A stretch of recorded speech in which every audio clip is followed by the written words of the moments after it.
What is up, everybody? You're very welcome along to this late night agenda. And as you can see, I'm joined by the legend that is Kyle from Nothing But Reds. Kyle, how are you, sir? Great, Craig. How you doing, man? I'm good. I was just explaining to Kyle before we started the stream that I have absolutely nothing prepared. Nothing whatsoever, ladies and gentlemen. We're looking at you guys to guide us on the topics that you want to talk about tonight. And look, settle your asses in because it's going to be a long one. We're going old school here tonight. Anfield agenda, Kyle, when we first started out, I used to do 3-hour streams every night. It's crazy. I remember back then, maybe not right when you started out, but a couple thousand subs. I remember I was watching. It's just crazy. Those are the good days, man. I've gotten lazy. I need to get my act together, man. I've got lazy. It's weird with launching Mundo Sporto as well, folks. I feel like I've not been doing enough stuff on Anfield agenda. So tonight I said, hey, let's settle in and look. I want to get your thoughts first away, chat and Kyle, on the situation with the Villa game tomorrow. As I'm sure you're aware, there will be an update from the FA in the morning with regards to whether the game will go ahead or not. There's been a COVID outbreak. Villa have had to close their training ground. And my view on it is, God, fuck yourself. You made us play with the kids in the Carabao Cup. Ain't karma a bitch? But that's just me. Kyle, what's your thoughts on it? Yeah, it's funny because we actually played Villa, didn't we, that last time? And we lost 5-0. Yeah. Or 5-0. Jeez. I think I must have turned it off at halftime when it was 3-0. Yeah. But yeah, honestly, they reschedule these matches all the time for, like, you know, if you advance in another competition. So I feel like, in my personal opinion, I'm kind of indifferent about it. It gives us more time to rest if they do end up rescheduling it for the Man United game, or prepare, I should say. So I think I'm indifferent about it. What about you? Seems like you definitely want them to throw out their U23s. Son of a bitch, mate. Honestly, I'm a vindictive son of a bitch. I want them to have to wheel prams out onto the pitch with kids with kids still getting breastfed. I want the youngest possible team that they're forced to put out, because I was no way happy when we were over on another continent and 24 hours later we had to go and play them. So I want vengeance, mate. I'm absolutely up for fuckery of the highest order. Honestly, that's valid. I kind of understand where you're coming from. There is a super chat in I wanted to bring up, actually. 1 second. Let me just find this one back and bring it back up. This is me still getting used to StreamYard. Here we go. Right, so it said, we ain't winning the league if we don't sign a centre-back. Seriously, I doubt we'll win any trophies this season. That is unacceptable. It's a pretty harsh way, Kyle, for us to start off there with the talk around centre-backs. And you've probably seen James Pearce and a couple of other people saying that it's looking like it's very unlikely Liverpool will do anything in this window. What's your thoughts on that? And then, of course, I'll back you up with mine. I'm not surprised that report is coming out. And I also saw James Pearce report that it's not a smokescreen, although he was referring to Sven Botman. But we tend to go after people in the summer anyway, unless you're Virgil van Dijk or Takumi Minamino. But I think, given our circumstances, I feel like it would be stupid not to at least sign someone. Am I wrong there? I mean, I feel like we need someone at least there, knowing that Van Dijk is going to be out and Gomez is going to be out. You know, but I mean, I'm not surprised at the same time. It seems like we've been stingy the last couple of years. Not to say that we haven't spent money when we've needed to, but, you know, that's just my take on it. Yeah, I'm kind of on the fence on this one. I can understand both sides. Am I laggy to everybody else, by the way? Because to me, this is extremely laggy at my end. You're good now. You were laggy a second ago. Let me just see. Cool. Right, anyway. Yeah, my take on the whole centre-back situation is Klopp won't settle. I think we've learned that from the Van Dijk situation. And look, money is tight with COVID all around the world in any business. It doesn't, and football's not, you know, outside the realms of being in trouble. I was looking the other day. I seen Arsenal had to borrow £120 million from the Bank of England because of their cash flow crisis. And Arsenal would be known, Kyle, as a relatively well-run club. You know, they don't overspend on transfers. And if they're having to dip into the Bank of England for a loan, you can see the clubs are under pressure. So I can understand the fact that there's a financial aspect to it. And I can understand Klopp maybe rolling the dice and waiting to see. I mean, if I'm being really honest here, guys, I think there's a bit of good news coming down the line on the centre-backs that are out injured, that maybe we got to get them back a little bit quicker than we may have expected. Again, that could be just me being the eternal optimist, Kyle. But, you know, I think we might see end of February one of those centre-backs back. Well, just speaking from what I know about ACL injuries, the recovery process is long. I know Zlatan most recently was a guy that came back after 6 months. I would not get I respect your optimism. I do, Craig. I wouldn't expect him back in February, just because of how the injury goes, like the process goes. Now, in terms of money, yeah, I think every club is under the gun in terms of finances going after players. And it's interesting. I actually didn't know that Arsenal had to take that loan. Would you say is 130 million? 120 million pound. I read it earlier on today on the Echo. I was actually quite surprised to read it. Yeah, I even took a screenshot and sent it to Connor. I was that surprised. Yeah, and it's surprising. And Liverpool and FSG mainly, they seem like a club where they don't want to be indebted to anyone unless they're improving the infrastructure of the club, right? With the new Anfield Road stand development, 50 million or 60 million, whatever the new Kirby training ground costs. It seems like they have their money tied up in other assets at the moment. So if they don't really need to spend money, they won't. But I think that's where the other side of the coin comes in. Like you were saying, I feel like we need a center back. And I feel like a lot of people would agree as well. There's two sides to putting Jordan Henderson and Fabinho into the centre-back situation. Like, nobody will deny they're capable of doing it, but what do we lose? What do we lose when we're doing that? What do we lose with regards to creativity moving forward? There was one really interesting point I read from James Pearce earlier on the Athletic, an excellent article. And he was just saying that with Fabinho playing at centre-back now, Liverpool are pressing the ball 10 yards deeper than we were. So we're winning the ball back deeper in the pitch, leaving ourselves more work to do moving forward. Whereas with Fabinho and Henderson in their normal midfield roles, we're winning the ball a little bit further upfield, allowing us to be more creative in counter-attacks. I honestly think that's interesting as well, because you're right. When Fabinho's in that holding midfield role, he's more able to distribute the ball. He doesn't have to worry too much about his defensive responsibilities because you have those outside midfielders helping out at the fullbacks, right? But now with Fabinho and Henderson at center back, especially with our midfield weaker, with like the likes of Jones coming and getting used to the system. You have these lapses in defense where we have two guys back or we're recovering, trying to catch up to the game on the counterattack. So that's interesting. 10 yards makes a lot of difference. It might not sound like a lot, but you see it in these games where we're struggling going forward, creating chances, where we don't see Fabinho getting forward, putting diagonal balls over the top, or at least trying to put diagonal balls over the top. It's interesting. That's interesting. 10 yards deeper makes a whole lot of difference. It absolutely does. And here's a comment from Tony saying, I've been saying we won't sign anyone this window. Our main problem is scoring and changing our tactics so we're not so predictable. And look, folks, I want to get everybody's thoughts on this in the chat, and Kyle as well. I have to admit, I have had a little bit of frustration lately with regards to the late substitutions and with regards to us as fans being able to see that things aren't working out on the pitch. And look, if we can see it, you can be damn sure the Klopp, Pep Linders and the coaching staff can see it. But what's your take on this lack of, if you want, plan B, for want of a better phrase?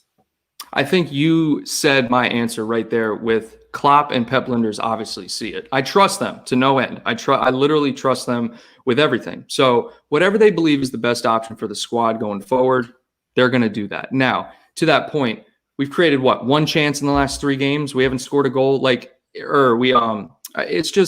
is frustrating. Now, I do want to play devil's advocate and say, we need to relax just a little bit. We still have the best attack in the world, and we still have Mo Salah with 13 goals. We still have Mane scoring goals as well. We're just in a drought right now, and maybe it does take a little bit of mixing up these players. Throw in Minamino for a start. You know what I mean? I do want to go back and say though, and I've seen this circulating on social media too, and Craig, I'm sure you'll agree, Diogo Jota being injured is a huge loss for this squad because he was incredible. He was being so creative. He was scoring goals. I mean, he really was being next level and really coming into his own for this club. And that loss was huge for us. And some would argue it was because Klopp played him unnecessarily in that Midtjylland game. I want to get your thoughts on that. Oh, I'd definitely be in that camp, arguing that Klopp shouldn't be anywhere near the pitch. But we can all be geniuses in hindsight. Do you know what I mean? Klopp made a decision. It seems like every time he's rolled the dice this season, unfortunately, it's bitten him in the ass, whether it be not replacing Dejan Lovren because you think, hey, we've got Virgil van Dijk, Joe Gomez, Joe Matip, Sepp van den Berg. Yep. We have Billy Comedio, we've Reece Williams, we've Nat Phillip. We've loads of options there. And then one by one, all getting injured. And not just little injuries. The two mainstay centre-backs both being out with long-term knee injuries. What is the odds of that happening? So I feel like it's been an absolute clusterfuck for Jurgen Klopp this season with regards to anything that can go wrong has gone wrong. But you know what? It also speaks to the character of the players and to the manager and the squad that we're still in the position that we're in. We are still, as things stand, top of the league in the last 16 of the Champions League, and about to play the under-7s at Aston Villa tomorrow in the FA Cup. No, yeah, exactly. And I think you can take positives from this situation, right? And I think sometimes it's hard to do that, especially when the last 3 games have just been so frustrating to watch. And I know, going off the reaction, that you agree with that. I think finding the positives is what we need to do as fans. Like, look at the resiliency of the club, right? Henderson, I'm sure that he doesn't want to play center back, right? I'm sure that he's just being a mature player. He's filling in and he's doing a job. He might not be the best center back or even a center back, period. But I think you're right by saying, look at the position in the table. Look where we're at right now, all right? Yes, you can say Man United are creeping up on us, but you got to understand Van Dijk went out, 5 games into the season or something like that? And look where we're at. Reece Williams, Nat Phillips, Fabinho have done an incredible job filling in. And I think Klopp trusting players to do that says a lot about what he thinks this team is capable of. Absolutely. I'm starting to see a few little things, and you've probably seen this, Kyle, on social media as well. And they're not fooling anybody. The Klopp out brigade, as I like to call them. It's unbelievable. We know they're not Liverpool. They're not Liverpool fans. We're not idiots. We know there's they're no not chance. Liverpool fans. There's absolutely zero. Now, look, can people be unhappy with Klopp about maybe not buying a centre-back or late substitutions or from? Absolutely. But anybody with any sense of realism knows that we are only where we are right now because of Jurgen Klopp. Yeah, obviously. And I even had some people commenting on my channel as well, coming in saying like, Man United should extend Ole and Klopp should be fired. Like, just stupid things where like you read it and you're like, all right, this has got to be a joke. Like, anyone who says Klopp should be out, I don't care if Klopp loses 5 straight games.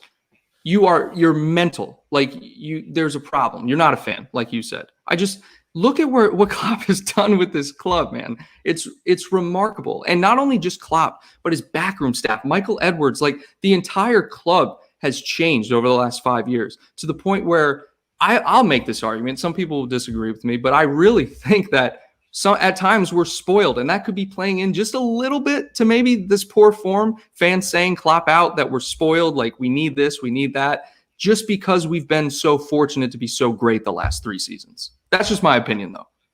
You know what? It's a really good opinion, because I ranted like hell after the last 2 games, and I finished the streams and I sat back on my sofa and I felt bad. I felt bad about being on there criticizing those performances and those players, because it's not something I've done over the last 2.5 years. And you are right.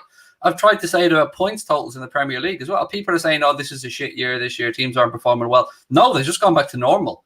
Things are like the standards that Manchester City and Liverpool set for points in the past 4 years is just ridiculous. So, exactly.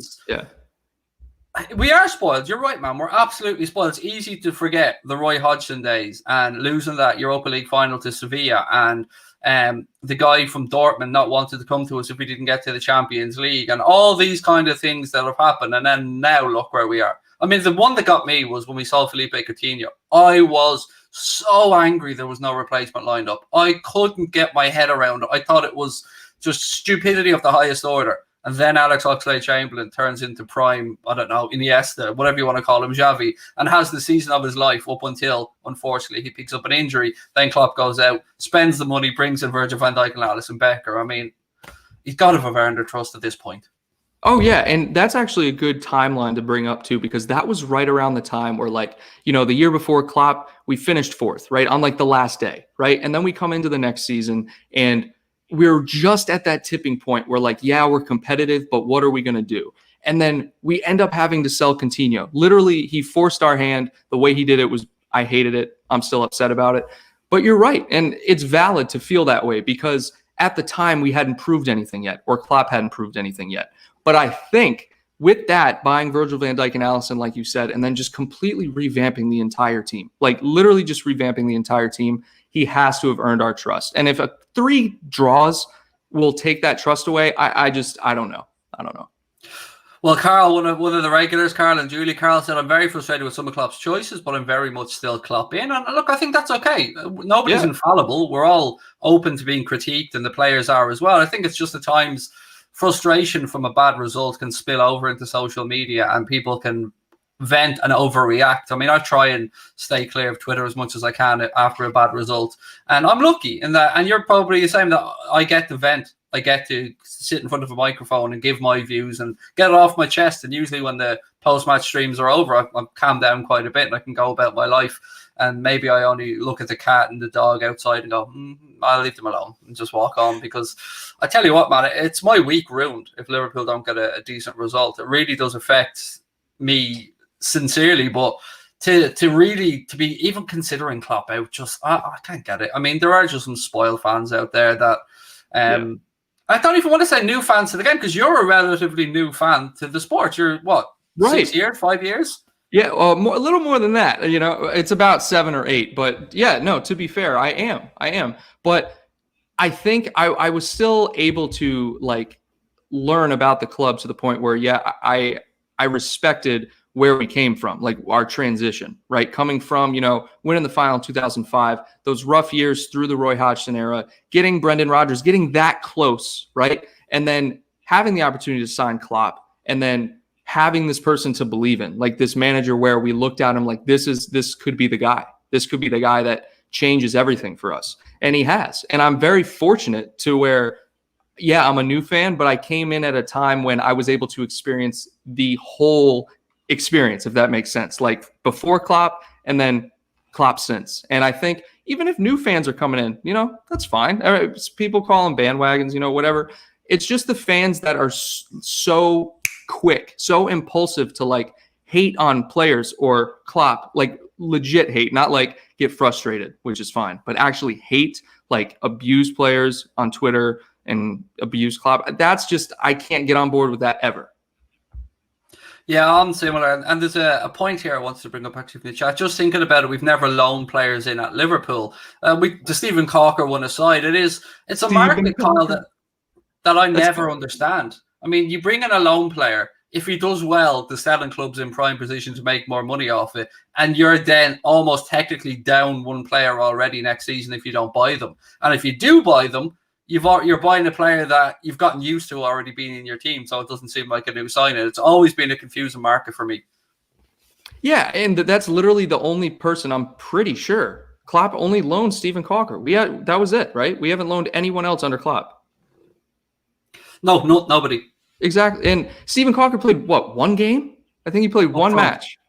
Up front. He came on as a sub and went up front. As a centre-back going up front. It's just, it's like, good for Klopp, right? If it feels like he doesn't need to bring in lone players, like that's fine, right? I think he's confident with the squad now to where he's planned ahead, right? Because the season we brought him in, it was his first season, correct? Or was it his second? Cocker first. Yes, so first. So he didn't even have a full summer transfer window. He just brought him in January. So he didn't have time to plan ahead. Now that he has time, he gets the summers to make transfers. He's just confident with who he has. And I wouldn't say I'm upset that we don't loan players, but you're right. It kind of does. It makes me wonder, like, why don't we?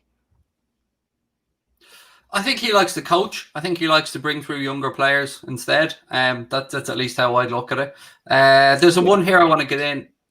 A comment that I think is fair from Fight Me Bro said, this might be unpopular, but I think we should sell one of Mane or Salah next summer. If we don't do it next season, the value will drop immensely. This is a very touchy subject, man, isn't it? I want to get your take on it before I give mine, because I've been pretty consistent on mine all along, but I'd love to hear your take. I'm not selling Mane. I'm not selling Mane. I've been vocal about this for 2 years now, ever since the first time Salah was linked with a move. I would sell Salah before any of the front three. That is not me saying that I want to sell Salah. I want to keep Salah.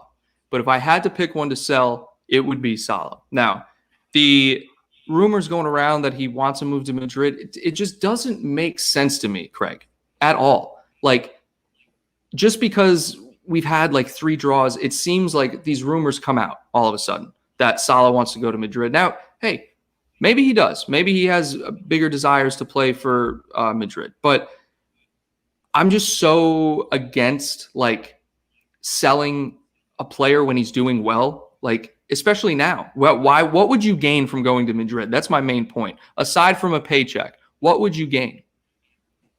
One sec. I'm just going to swap something over here. Can you just take over hosting duties for 20 seconds, man? I just want to swap over a few cameras because I'm so laggy here. It's doing my head in. So bear with me one sec. I'm going to drop out, leave you there. Yeah, no, you're good, man. You're good. I'll be back in 2 seconds. We'll go into the chat. We'll see what's up. So yeah, a lot of people are saying no sell Mane. I love Sadio, all that stuff. If Liverpool sells Salah or Mane, I'm done. Mane is the one where I draw the line. That's where I'm like, no, you cannot sell Mane. Mane is such a unique player, right? Salah, on the other hand, he's broken records for the club. He's incredible. Okay, it's just one of those things, guys. But yeah, by the way, my name is Kyle. I'm the host of Nothing But.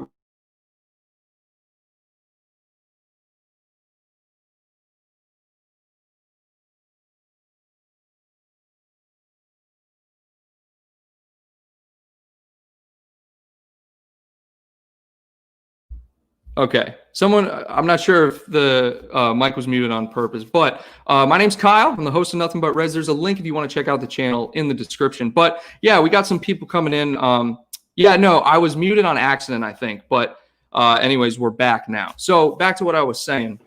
And there he is, the legend. He's back. Just got rid of the virtual studio, mate. Just gone old school, straight to the webcam. Yo, Connors was sabotaging me in here, muting the mic. He does that. We even have an emoji for that in the chat. Honestly, it's a hashtag blame Connor. So I'm just going to tilt this camera a little bit, man. Just 1 second, so a bit higher and shot. Yeah, we have a blame Connor. Honestly, it happens so often that I never take responsibility on anything, mate. It's never my I thought fault. It was funny. I was like, what did I say, guys? What did I say? I was in charge for 8 seconds and I already did something wrong.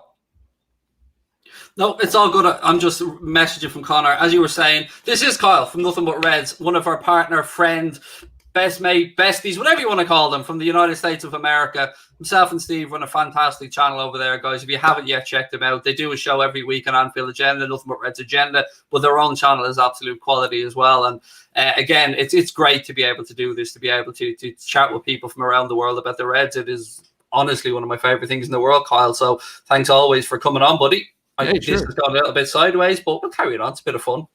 Yeah, absolutely. This is what it's all. You said no agenda. We're just kicking it, man. Yeah, now we can dip back into the chat and see how everybody's feeling. And thank you to Kyle for saving my backside there. Blame Connor. Yes, well, why not? That is the thing to do. When in Rome and all that. Right, the Mane Salah situation. Again, let's get back stuck into that one for a second. My thought has always been that we will lose one of our front three. I didn't think it would be in the summer of 2021. I thought it would be in the summer of 2022.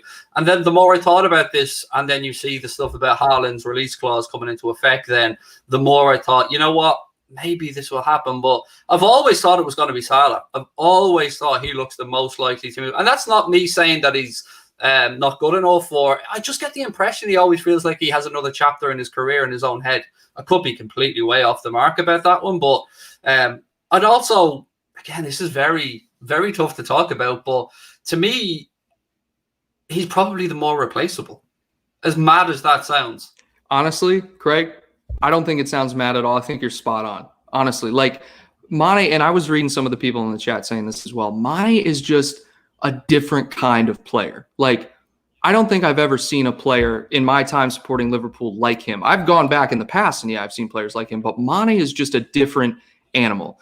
Whereas you look at Salah, he's so direct and he can finish, but it's like there's so many other people in the world who can finish, right? And I'm just so on the same page with you. It's not even funny. I'm just interested to see what other people think. Most people were saying no to Mane leaving, but other people were just saying only let Salah go if we replace him with Mbappe, which is the rumor going around right now. Steve Boo says that Mane is a menace, and I know what he means by that. He means that in a positive sense, as in he's a pest to opposition defenders. He's so unreadable. That's what I love about Sadio Mane. He can just make something happen like that. And I don't know if it's just me, but I'm finding that either teams are figuring Salah out more, he's not getting enough protection from the referee, or we're being too one-dimensional in the way that we're trying to play balls in that right-hand channel to him, but it isn't as effective. For some reason, Sadio Mane Maybe it's because he drops deeper, but he gets himself more involved in the game a lot of the time than Mohamed Salah, who is probably the better finisher of the two. I would say Mohamed Salah. I think it's fair to say he mightn't be great lately, but I would consider him a more natural goal scorer. But there's just something about Mane that I just don't think is replaceable. That air of mystique, or you can see when he picks up the ball, the fullback shits himself every time, which is why I keep shouting, run at him, man, run at him. Because even from a standing start, he just goes past defenders.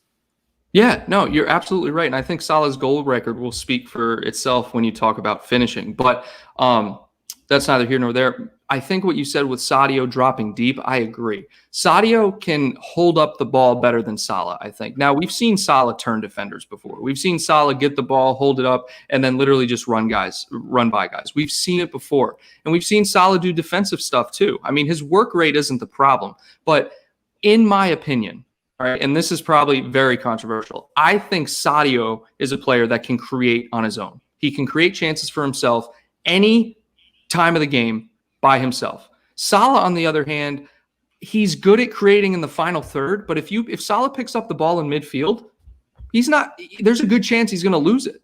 You know what I mean? Yeah, he has this thing where I always call out Paul Pogba because I feel like he almost wants to show off his upper body strength a little bit too much when he gets into position that he takes too much out of the ball. With Mohamed Salah, I feel like he gets nowhere near enough protection from a referee. I've seen an instance recently of a throw-in being given to the opposition team. Actually, no, I'm lying. A free kick given against Mohamed Salah when he had, yeah. I was expecting him to start tapping. I was expecting Dana White to pop in from somewhere. Like, it was crazy. He gets no protection. And we sound salty saying that as Liverpool fans, but it's the goddamn truth. He gets no protection from referees. Yeah, no, he does get manhandled, right? And it's a physical league. And I think you could also make the argument that he's a smaller guy. And maybe what looks like manhandling isn't necessarily, it's just normal physical play. But I think this is a good time to talk about Mane on the other hand, right? Salah, he does get manhandled. Mane, on the other hand, has a problem where he doesn't go down. Mane will literally his heels are getting clipped. He's still pushing on. Bobby is the same exact way. Bobby doesn't go down. Bobby doesn't flop. Now, Mane does occasionally in the box. If he gets the right position, he'll go down. But no one's talking about Mane being a flopper. No one's talking about, because Mane is just so, like you said, like he's just so direct. He's so dangerous. Anything can happen with Mane, and he's a physical player. He's a physical player, Craig. It's a beautiful comment here, actually, from Arnaud saying Mane played multiple matches with Origi and Shaqiri and made them look like Ronaldo and Messi. He makes players look world class. Again, when we say this, ladies and gents, and I can see some people sticking up for Mohamed Salah in the chat, and that's brilliant. That's what you should be doing. These are our boys. We should be behind all of them, but we're also adults here in the conversation, and we're just talking about the possibility of a replacement long term. And we've seen a lot of BS in the media about Salah and Mane not getting on. That's complete shit, by the way. There's no truth to that whatsoever. Klopp wouldn't stand for it first and foremost. And to me, I just think Mane offers us something a little bit different. And I can see people saying, how is Salah easily replaced? He's our best scorer out of the front three. How is Mane the better player? Firmino's replaceable. To me, Bobby is almost irreplaceable, by the way. I don't think I can think of anybody who can come up with the work rate and allow the other two. Well, I mean, we just spoke about Mane, Kyle, allowing players to shine and making players better. Bobby, Firmino gives them the space for Mane and Salah to do what they do. So, yes, I'm saying Salah's replaceable because I think a winger who can play centrally is not that hard to find, whereas the X factor that Sadio has, for me, personally, I just think is a lot harder to come across. Yeah, and you're right. You're right. And everyone has different opinions between the two. Going back to what people say about them not getting along, if you've ever played on a sports team and you haven't had a situation where like Mane and Salah had, I think it was against Burnley, where Salah didn't pass the ball, like those situations happen. And for people to say that Sadio and Salah, who are the nicest guys, literally, if you watch any of the interviews with them, the videos, they're so like cheerful. They're just happy to be there. They're just nice people. There's no chance that they don't get along. That's my first thing. And you're right. Sadio, in my opinion, is irreplaceable. Firmino, for me, he's always been my favorite player ever since he came. He is just a different kind of forward for me. Like, just something about him. And I think I respect work rate more than anything. This is why I've always had a problem with Neymar and Messi, just because you see them walking around on the field. But that's neither here nor there. Bobby and Mane, for me, are the two that need to stay. Salah, you could bring in an Mbappe. You could bring in anyone who can finish in front of goal, can fill in there. And look who we have already, Minamino and Jota, waiting in the wings, ready to go. So it's an interesting debate, and it is a touchy subject, like you said before.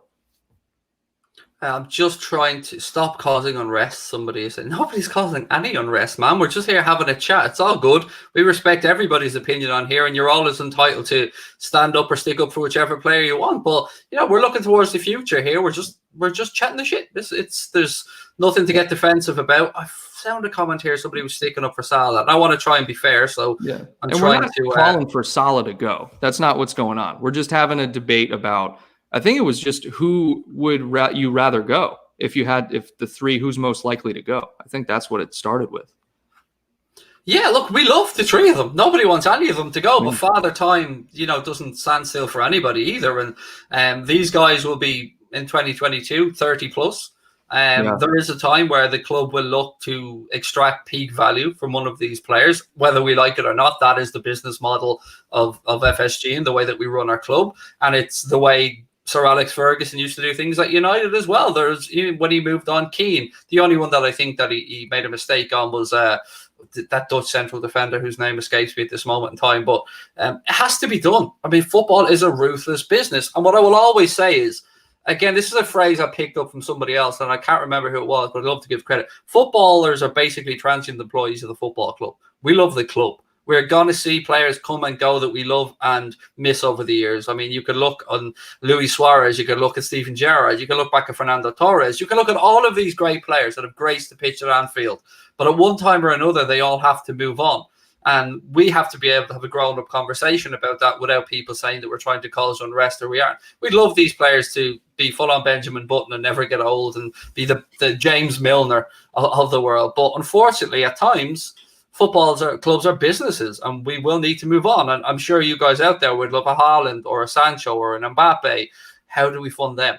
How do we free up wages for them? At the end of the day, common sense has to prevail at some point, or we're just going to be left with an aging squad, and Klopp would have pulled basically what I like to call a Jose Mourinho, where he's leaving people with old players on high wages with not much future. And I will never forget the words that Jurgen Klopp uttered when he came in. He said, I will leave this club in a better position when I came than when I arrived. And I've always believed that he'd do that. So I think right now he's looking ahead to building his second team. 100% he is. Whether people realize it or not, he's already building that second team, and he already has players in place to take over that second team. And that's just the truth. One thing I do want to go back to, the Fernando Torres, Suarez, Coutinho, yes, they're employees of the club that we love, but I do want to say that there's an aspect of professionalism that these players sign on to when they come to a club like Liverpool. And one thing they do have control over is how they leave the club, if they leave the club. And those players that I mentioned did it the wrong way, in my opinion. Or at least they were heartbreaking.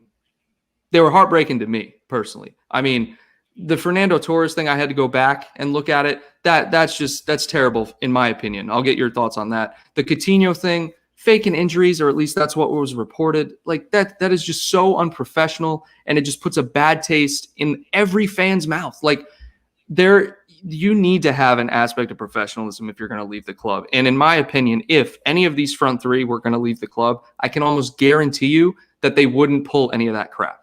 It would be very professional in how they left the club. Absolutely. I echo those sentiments completely. And look, if people think it's no mistake that Kyle and the guys at Nothing But Reds are starting to come in and doing some stuff with us, because as you can see, we're very like-minded. We get on really well. The guys have balanced views. We can have these open, frank conversations. And I want to try and get the guys in the chat a little bit more involved, because like yourself, Kyle, we are a very interactive show, and it's always great to get the views. When Robbie Fowler left, I was devastated, said the greatest one. That for me was the day that Rafael Benitez brought him back for a small period, and he had that second spell with us. My God, I don't think I've ever been as happy. He only scored a handful of goals, but when we talk about somebody who I think left the club in strange circumstances because of the whole Houlden stuff, maybe not getting on with Fowler, he's my favourite Liverpool player of all time, Kyle. I'm not sure about who yours will be, but they call him God for a reason. The man can do no wrong in my eyes. And yeah, to have him back was a beautiful moment as well under Rafa. When it was a genius move to help us see at the end of that season. But what about you? Who would you bring back, one player right now? I mean, mine's going to be Steven Gerrard, and that's just I think a generational thing for me. Just because he was the player when I was first getting introduced to the club, where I was able to watch Steven Gerrard play, on the back nine of his career, to be fair, but still, everyone was fascinated by this guy Gerrard, and I was like, all right, who's this guy? And when you go back and watch like this guy's story, there's something about just Gerrard that I just love. And I think, honestly, if I'm being completely frank, and this is probably getting way ahead of myself, I feel not as much about Steven Gerrard, but Bobby Firmino for me is up there. Like, I can't explain it to people. Like, but the hate that Bobby gets, I just don't get it. I love this man, Bobby Firmino, so much. It doesn't matter if he's in bad form. Like, I love this player. And I feel the same way about Klopp. Like, the passion that I feel for some of these people on the squad is just incredible. But Robbie Fowler, very good. A lot of people would say Daniel Agger, another good one. But Steven Gerrard for me, for sure. I agree. I absolutely echo the sentiments about Bobby Firmino and his importance. I'm in love with Bobby. He's my favourite player. I say it week in and week out. I love the guy to bits. And if people can't look, I can't deny that his goal scoring has maybe slacked off a bit, but I think it's because of other reasons. I think it's not just because he's having to come deeper and deeper and deeper to try and link good play. Let's move this along, folks, to the transfer window. Let's have a conversation around the current transfer window. So the latest news coming out from the likes of James Pearce and they're what I would class as A-list, A-tier journalists is that Liverpool have no interest in Botman. That's very interesting to me, Kyle. They said that we did have interest back in November around Ozan Kabak, who I've always told you guys I feel will end up going to AC Milan, but no interest in Botman whatsoever, and that it was just his agent or the club using our name to hike up the fee, much like Nicolas Pepe, who ended up going to Arsenal for 72 million quid. What's your thoughts on that situation? Because I got a bit excited for a while thinking about Sven Botman, even though I knew nothing about him. I know. And we were talking about this on the last time I was over here on the show, is that we knew nothing about him, but we were super pumped about it. I think business-wise, it is absolutely the right decision to try to drive the price up. It's both in the favor of the club and the agent, because the agent's obviously going to get a cut of the fee. The other side of it, the Nicolas Pepe thing, is a great comparison, I think, in my opinion.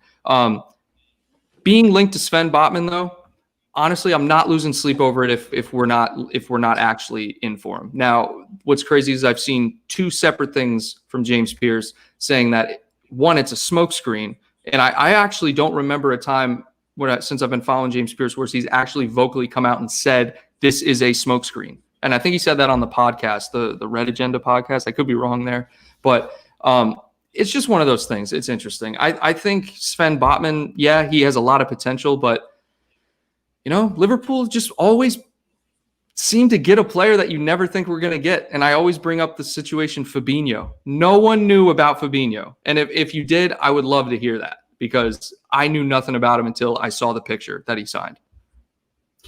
It's so difficult to judge what's happening right now. Klopp has come out and said that unless things change, we won't get a centre-back. And there are two ways to look at this. There's the club side, which is, we're hardly going to go out there and say we're in need of a centre-back, because any door we knock on, the price is going to be doubled immediately.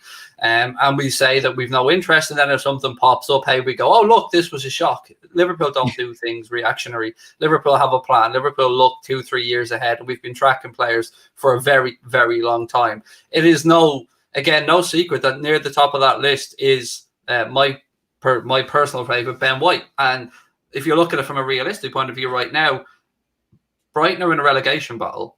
There is probably no amount of money that could make up for relieving them of one of their best defenders right now and increasing the probability of them getting relegated, because, how much are they going to lose over the next few seasons going down if Ben White is the difference maker? So I can understand the club looking to hang off until the summer, and then we get more certainty and we get more time to look at the likes of Billy Comedio, who's only starting to come back now as well. Reece Williams, who, by the way, looks immense. And again, not to put too much pressure on him. I think it is another calculated risk, and I think it has been maybe forced upon them a little bit more by the COVID situation and the economic circumstances the whole game of football finds itself in. Yeah. And that's the thing. It's like we need to have that balance of going after the players we want to go after, but also keeping in mind, like you said, the financial strain that every club is under, not just us. So I trust the analytics team because there was I can't remember the report. There was a report that came out a while ago, though, but we have tabs on hundreds, if not thousands of players. And we have players in this like short list that we want. And Klopp, like you said earlier in the show, he's not going to settle. So whoever we're going after, he's going to get. All right. And if he doesn't get that guy, he's going to get the very next guy on the list, or he will wait until he's able to get that person.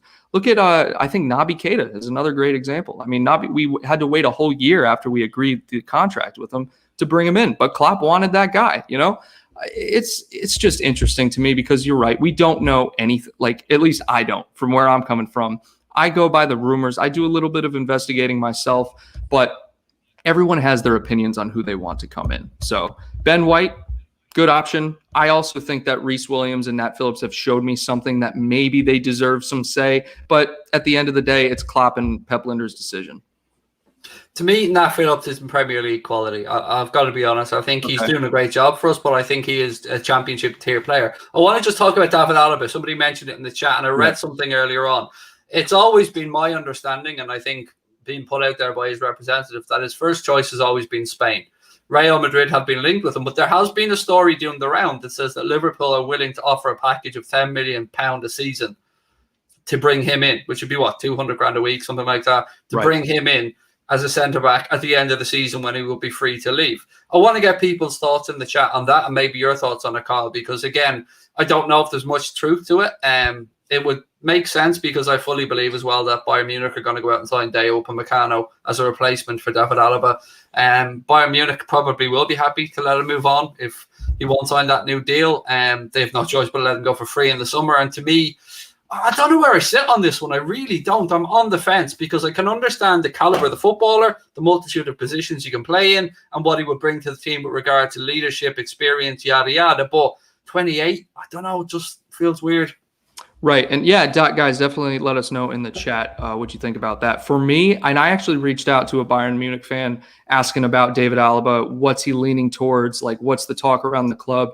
And they told me that, yeah, he's leaning towards Madrid, but also that he's been playing terribly recently and he doesn't want him at the club anymore. Now, granted, I don't know what kind of fan he is. You know, he could be just a super pessimistic fan. But with David Alaba, like you said, 28, what's weird to me is that we brought in Thiago and we're paying him boatloads of money compared to these other guys that Klopp has brought in before, right? Look, a great example is Wijnaldum's contract. Now, granted, I know when he came in, he was coming from a relegated side, but his worth is way more than what he's getting paid. Now, Thiago is getting paid his worth, right? If we brought Alaba in, he would be getting paid 200,000 plus a week, right? To me, that just doesn't seem, it seems new. Like, it doesn't seem like what Liverpool have done over the past couple of seasons, paying top dollar for these older guys and paying them a significant amount of money and bringing them in when they're in the back nine of their career. To me, it seems weird. I don't know if Klopp is trying to bring these players in to mentor younger guys. I don't know if he's trying, maybe because of the money we've won with the Premier League and the Champions League and the success we've had, we're able to afford it. I don't know. There's a lot of different angles here. The interesting thing I think about the Thiago situation was that's probably a once-in-a-lifetime opportunity where a guy of this caliber wants to move on from Bayern, you know, left on great terms, by the way, as you spoke about earlier on, the way Coutinho left and stuff. He had nothing but good things to say about his time at Bayern Munich, won a lot of stuff there. It was very difficult for him to leave, but to be able to get somebody like him for like £5 million a season for 4 years and then his wages on top of that, you can't turn your nose up at that because he is a generational talent with regards to what he can do. And I'm so excited to see how he gets on in the second half. But if we really wanted David Alaba, we could have struck a similar deal in the summer with Bayern Munich because they would have let him go. But we didn't, and we chose not to. And I think that speaks volumes because if we did the deal with Bayern Munich for 20 million for Thiago Alcantara, 5 million a season for 4 years, they're hardly going to refuse a similar type deal for David Alaba. And I very much believe that the club could have afforded 5 million quid a year for David Alaba for 4 years and a reasonable wage. So I don't see that it's realistic. I feel that the club have been told by his representatives that he wants to go to Spain. That's just how I feel. Mm-hmm. Yeah. And, you can't blame him if he wants to go to Spain. I mean, it is what some people think is the pinnacle of a career to go to Madrid or Barcelona, whatever. I would disagree with that. I think a lot of players shift and go to where the success is happening now. And that brings me back to why would Salah want to leave? But I think if we were able to get Alaba, I think that would be an excellent player to bring in. We never replaced Lovren technically. And Lovren, regardless of his ability and his, mishaps at the club, which there were plenty, he was a solid center back. And I'll be honest, and Craig, let me get your thoughts on this. Would you rather have Dejan Lovren available right now for the club, given the injury situation, or were you one of the people that just never wanted to see him play ever? I was completely fed up with Dejan Lovren in the end, mate. I'm not going to lie to you. I feel like I had Dejan Lovren syndrome at one point. Now, I absolutely think that there were times where Dejan Lovren was fantastic for Liverpool Football Club. Yeah. And the Spurs game, that's going to stick in everybody's head. That was one of the worst performances that he's ever put in. But I respect the hell out of the guy because he loved the club.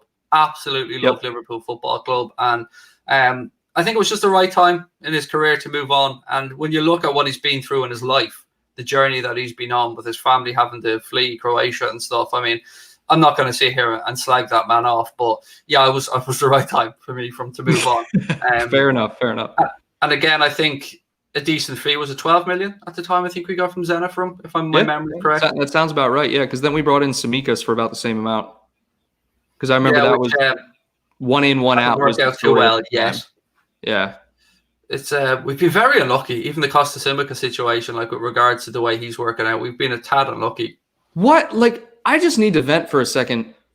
Why? What is it with our injuries? We are so unlucky, Craig. So unlucky. I don't understand. There was 2 years where Van Dijk didn't miss any games. Obviously he missed a couple, but he was playing every single week. And then when we're down to 3 senior center backs, right? All of a sudden 2 of them get injured and they're long-term injuries. And then you were stuck with Matip, who is constant. It's just so, I think, frustrating for me is the word. And I just needed to vent for a second because it's annoying. This is a safe place, Kyle. You're okay here. This is a safe place. All right, there's virtual hugs galore in here. Joanne said we won't be having Ramos anywhere near Liverpool. Look, let me just say, Sergio Ramos, go fuck yourself. That's all I have to say with regards to that absolute twat. I'm not going to deny the man's career, but God Almighty, imagine the thought. Imagine Mo's face. If you think Salah's a bit unhappy now about not getting that captain's armband, imagine Sergio Ramos walking through the door. Now, honestly, if Ramos came through the door, I wouldn't blame Salah if he just left the club immediately. just said, screw this contract, I'm out. I wouldn't blame him because that would be the worst decision I think as a club they could make for morale. I don't think anyone wants him here. I don't even think there's ever any truth to it. I think this always, to me, screams of him looking for a better contract at Real Madrid. He did this to Manchester United a few seasons ago. He was flirting with a move away, and then shock horror, he signs a new improved deal at Real Madrid. And again, with players being linked, funnily enough, and I want to get your take on this, Kyle, and you guys in the chat, to everyone that's saying oh, Madrid are interested in Salah, Madrid are interested in Sadio Mane, where the fuck are they getting the money from? Because Spanish football is on its knees right now financially, and they quite frankly don't have the money to come in and buy Nat Phillips, let alone to come in and buy Sadio Mane or Mohamed Salah. So just don't worry about these articles when you see them put out there. I want your take on that as well, Colin, because they always make me laugh. They do. And I think Madrid, not as much, but Barcelona especially, because I just sit back and I laugh at the business decisions Barcelona had made over the past 4 seasons, beginning with Ousmane Dembele, going to Coutinho, to Griezmann. I mean, honestly, just some of the Umtiti, I laugh at it because I don't like Barcelona. I don't like Madrid. And you're right. The whole league is in shambles right now, and everyone is, to be fair. That's the thing. Where would they get the funds? I don't know. Who would they sell? No one on their team unless Isco or, did they get rid of Jovic? Is he even working out? Then you've got a whole load of players who are like in their early to mid-30s as well on very high wages. Modric, as an example, he's been linked with a move back to Spurs. Daniel Levy's not going to be stupid enough to go and pay Luka Modric's wages and pay transfer fee to Real Madrid. They got Gareth Bale because, Real Madrid couldn't get him out the door quick enough. Yeah. And you look at other players as well that are there. Ramos being another one, aging player. And they've got some great young talent coming through, and they should stick with that young talent and maybe try and get some more young Brazilian talent. But I don't see it. I mean, funnily enough, both Real Madrid and Barcelona want to and have plans to revamp the Bernabeu and the Camp Nou. And again, if they're going to do that, and the really funny part about this is Real Madrid are doing the Bernabeu, and they're doing it like in such a fancy way that there's even going to be rotating seats at one part of it. But here's the kicker. They're not adding one fucking extra seat into the stadium. Not one. What's the point?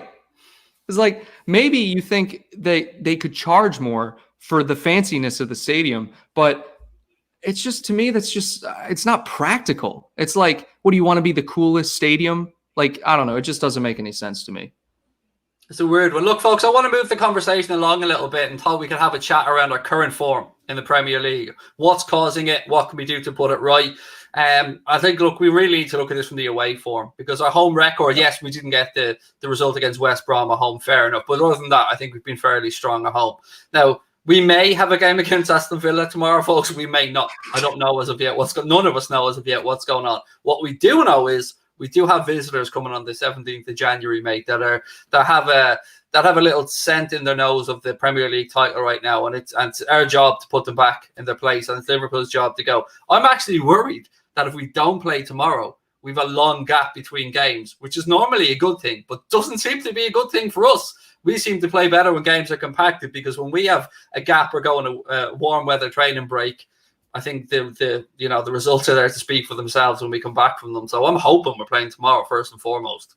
Yeah, I hope we play tomorrow also. Now, just to that point, I'd understand if they canceled it. But, the big gaps is what worries me, because a lot of times, especially as you get into the season, as you get into multiple games a week, a lot of these players rely on rhythm and routine. And it's not sports, especially athletics.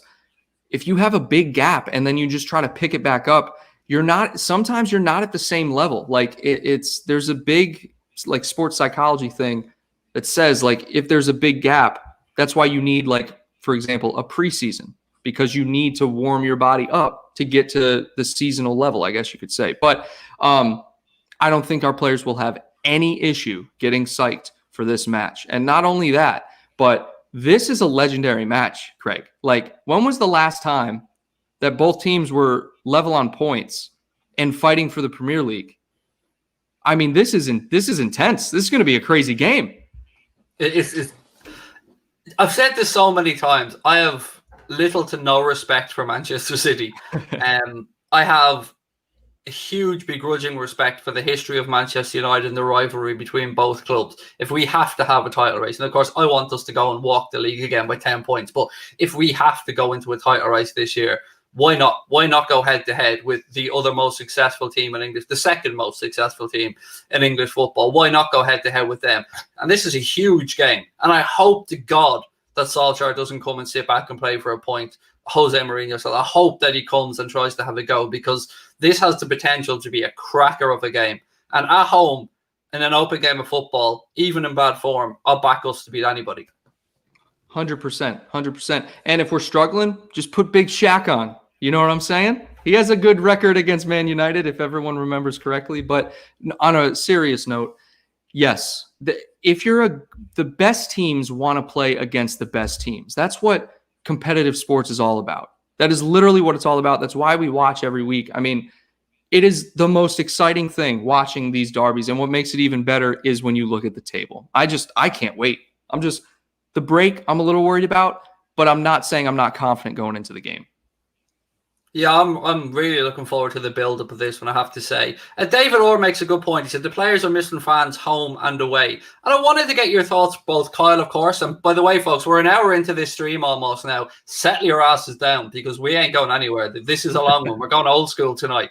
Kyle's got a bit of free time. I've got nothing better to do. So let's sit here and chat. So keep your comments coming in, keep your questions coming in, hit that subscribe button, drop a like on the video. Make sure you get your backsides over to Nothing But Reds as well. There's a link in the description. Give Colin and Steve a follow over there as well. Lots of great content coming up from those guys. But on the fan thing, fans being inside and outside the stadium, we've no right to say we're more hard done by than anybody else with no fans being inside the stadium. But it is also a well-known fact that a crunching tackle from Robbo or Fabinho winning the ball in midfield against Barcelona, the impact that the fans can have on our players can be phenomenal. So I've no doubt that that has played a factor, but I believe it's played a factor right across the board for every club as well. I mean, it must be a very strange experience, Carl, for these guys going out there week in and week out and playing in empty grounds.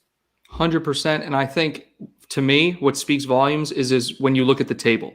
When you look at how, honestly, it's starting to, everything's starting to level out now to where it should be, but the table is relatively level. Like, it's probably a little bit different now, but I've tweeted about this. We won the Premier League by 18 or 19 points last season. And the gap between the first place team and the 17th place team was the same exact gap. So when you take that into account, I think the no fans has a role in that. And it also, like you said, Anfield, Old Trafford, all these big stadiums obviously play a huge role in getting behind the players. Like, I've never played on that level, any sport, but I do tell you that when there's any sort of fans, when there's any sort of people watching you play a sport, your adrenaline is just going. And you black out sometimes. You don't even remember what's going on because it's just so intense. And yeah, it obviously plays a role. With this, though, I don't know. I think both teams know the importance of this game. Just touching back before I read the super chat out, just touching on what you said about the adrenaline going through a body. My mind immediately went back to Hendo and Milner collapsing after the Barcelona game when the final whistle went, when we'd beaten them 4-0 at Anfield. They both just fell to the ground. There was nothing. Their bodies had nothing left. I think a Carragher in Istanbul cramp every 2 minutes, but he's still getting up and blocking shots. They're not doing that without the fans. They're not doing it. As legendary a man as Carra is, as hard as nails as he is, the fans are that little bit of adrenaline that you rightly said that just give you that 5%, maybe more. You just gave me goosebumps, Craig, talking about that, because I'm just picturing it now. Just Milner. It was amazing.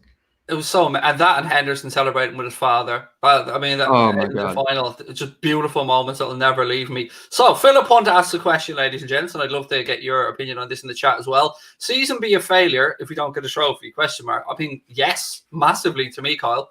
I mean, we are a team now that should be winning trophies every season with the squad we have currently, even with injuries. So I would say yes, man, massive failure. Yeah. I think I'm just gonna answer this like diplomatically, like. I don't think it'd be a failure, but it would be a severe disappointment given the squad we have and given we're defending Premier League champions. And then we won the Champions League the year before. We should be challenging for trophies every single season, and we should be in the running every single season. So to that effect, I think it would be a failure if we went out of the Champions League in the round of 16 again. I think it would be a failure if we didn't finish first or second. That's to me is a failure. That doesn't change the fact that I think we should 100% win a trophy this season. Whether it's the Premier League, the FA Cup, Champions League, whatever, we should win something because What's your priority? What's your priority? Which one? If you had to take one trophy, which one would it be? Look, the Premier League weight is off of our shoulders. It would be incredible going back to back. Don't get me wrong. But winning the Champions League for me is just different. I will always like winning the Champions League more. That's just my opinion, though. I echo your sentiment. I've said this on the channel as well. I understand, Connor, as an example. Connor fully wants to go level. I didn't get 20 Premier League or 20 league titles.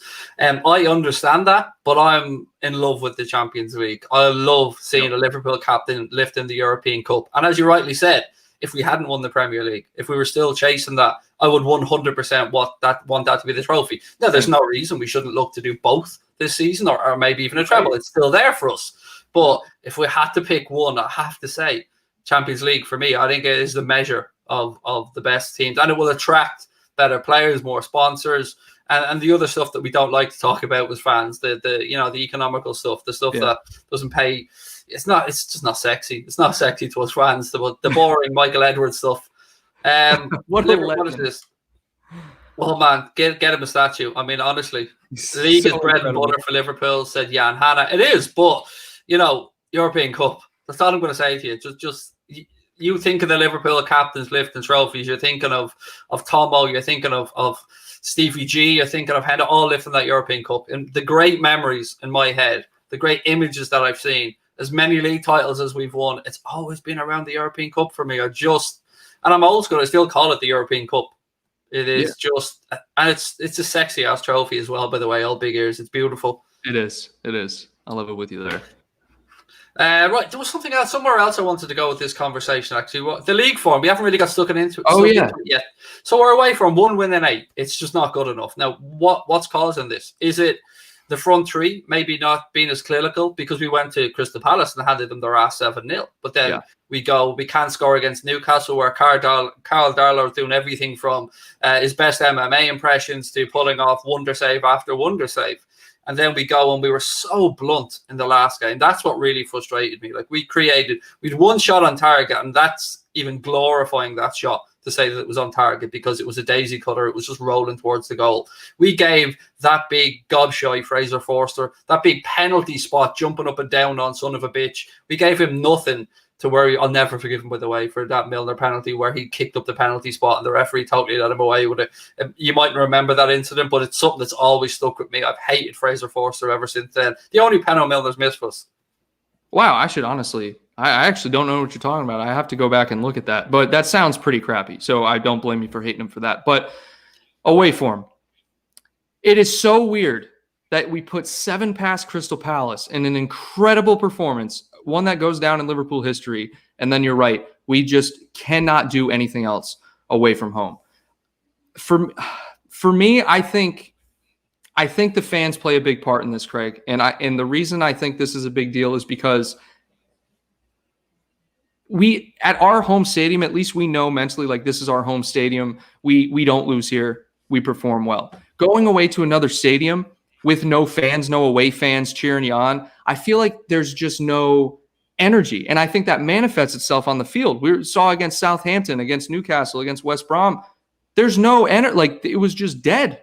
There was no energy. There's no fight. There might be 1 or 2 players that look like they want to be there. And in my opinion, that's the problem for me. I just think the guys have to figure out how to play away from home again. I mean, sometimes they just go through these slumps. I mean, and maybe switching up the lineup or the front three could do that. Look at Minamino starting and we win 7-0. I mean, there's arguments to both sides. A fair comment here from Abdullah said, Premier League form going to continue to be a worry with Fabinho and Henderson playing out of position. Thiago needing to get used to playing in the number 6 role in England. Trent needs to improve with Henderson in the 8. I think that's a fairly fair assessment of where things are. But I would have gone. I'm still shocked as to why we didn't go with Reece Williams alongside Fabinho against Southampton away. I mean, we knew what we were in for in that game. We are playing a team that is basically an up-and-coming version of the way we play football. Ralph Hasenhüttl, you could see what the win meant to him, by the way, at the end of the game, because he admires Klopp so much. And we had to be up for that fight from minute 1. And I'm still angry about the game, if I'm being honest. But it was a very fair point from Abdullah there. I think he's raised some really good points. Yeah, I like what you said. I don't understand why Reece Williams didn't start. I really don't. Or even Nat Phillips. Like, why does Henderson have to go at the back in that game? Like, but Klopp's done it before, which kind of makes me just think, like, maybe there's certain teams or maybe there's certain games. Maybe it's because it's a Premier League match that he prefers that. I really don't know his thought process. And to the point about, I lost my train of thought, but I was going to talk about the Henderson in the 8. I think that's what that comment said. Henderson in midfield is a must. Fabinho at the back, we can get away with it because of Henderson's tempo and the way he plays in the midfield. I honestly miss having the normal players in their positions. Like, Fabinho's done well at the back, but I miss Fabinho in the midfield. I don't want to see Henderson at center back, and that's just how it is. Yeah, he can do a job there, but you're right, we are losing something. And again, we touched on it earlier on about the fact that it almost makes us 15 yards further back defending in the pitch and winning the ball back deeper rather than further forward, which allows us to counter. Carl's gone real old school, said, I've still not forgiven the beach ball incident. Sunderland away, or Sunderland anyway, if my memory's correct. Do you remember that incident? Pepe Reina in goal. Oh, God, I can't remember the year, man. I'm terrible about stuff like this. Oh, no, you're good. Pepe Reina was in goal. The ball hits the beach ball, ricochets through. Oh, yes. Okay. And it stands for some reason. I don't know. I almost knocked my light off the table here. But yeah, just stupid things like that. The beach Somebody ball. keeps talking about Donny from CNN in the chat, by the way.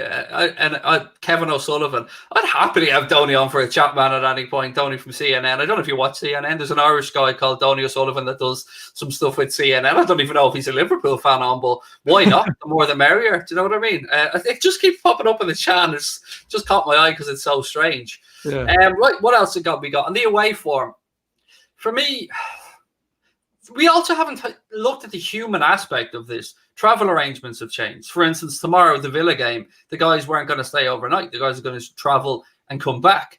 Do they now start going on coaches that they can maybe keep cleaner, maybe more hygienic instead of planes and having to travel longer periods of time to get there? Now, when they are there, they're in a very sterile environment. They're not able to really mix with players as much as they used to. There's so much human side to all of this that we as fans just don't think of. And it leads me into the Minamino conversation as well. The amount of shit I have seen from some Liverpool fans towards Takumi Minamino is disgusting. The guy he's here a year. He hasn't had enough opportunities because he hasn't been ready. And we've seen this before. Maybe he's taken longer than Chamberlain. Maybe he's taken longer than Robbo before he was introduced in. But you can see the quality of that guy. And people say he's too light for the Premier League. David Silva. He wasn't too light for the Premier League. He's a quality footballer. I just feel like we didn't learn our lessons from Adam Lallana and previous players that have taken time to adjust to the city, the culture, the language, in this case, of course, with Minamino as well. And I think it's far too early to be writing him off, and it does my head in. I don't understand also why he hasn't got an opportunity lately when we've been misfiring. I agree with you. I'm still hesitant to not Keita, even though Keita's issue is injuries, but Minamino, you got to give the guy a little bit of time. And he's had a year, and maybe when he has played, I think he's looked great. I think it's just up to Klopp now to decide when he wants to play him, what games he wants to play him. But he has said in multiple press conferences, Craig, that Minamino is good in training. He's quality in training. Minamino is getting on well. His phrases that he uses. There's nothing wrong with not just easing a player into the side. And I agree 1,000%. The cultural change is huge. I mean, honestly, even though he was in, was it Germany or Austria? I think it was Salzburg, right? Salzburg, yeah. So even then, and then moving to England, completely different. I mean, you just got to take that into account. Yeah, I would just ask people to just give him time. I think some of this may be a little bit of follow on from the fact that Keita hasn't really had a run of games without picking up injury. And, you're thinking of a similar transfer who we have given time to. To be fair, a lot of Liverpool fans have given Keita time, and I'm still giving him time.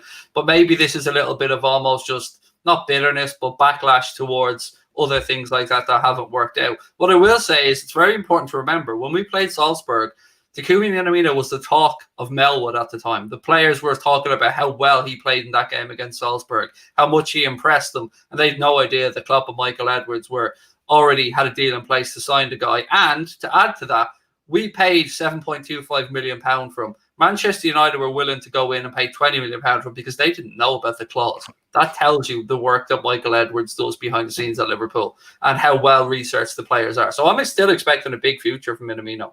No, me too. 100%. I still expect a big future from Keita as well. I think Minamino is one of those guys where he's like Jota, like this. I want to compare him to Jota, right? Because Jota comes in and then immediately he's considered incredible. People are like, Timo who?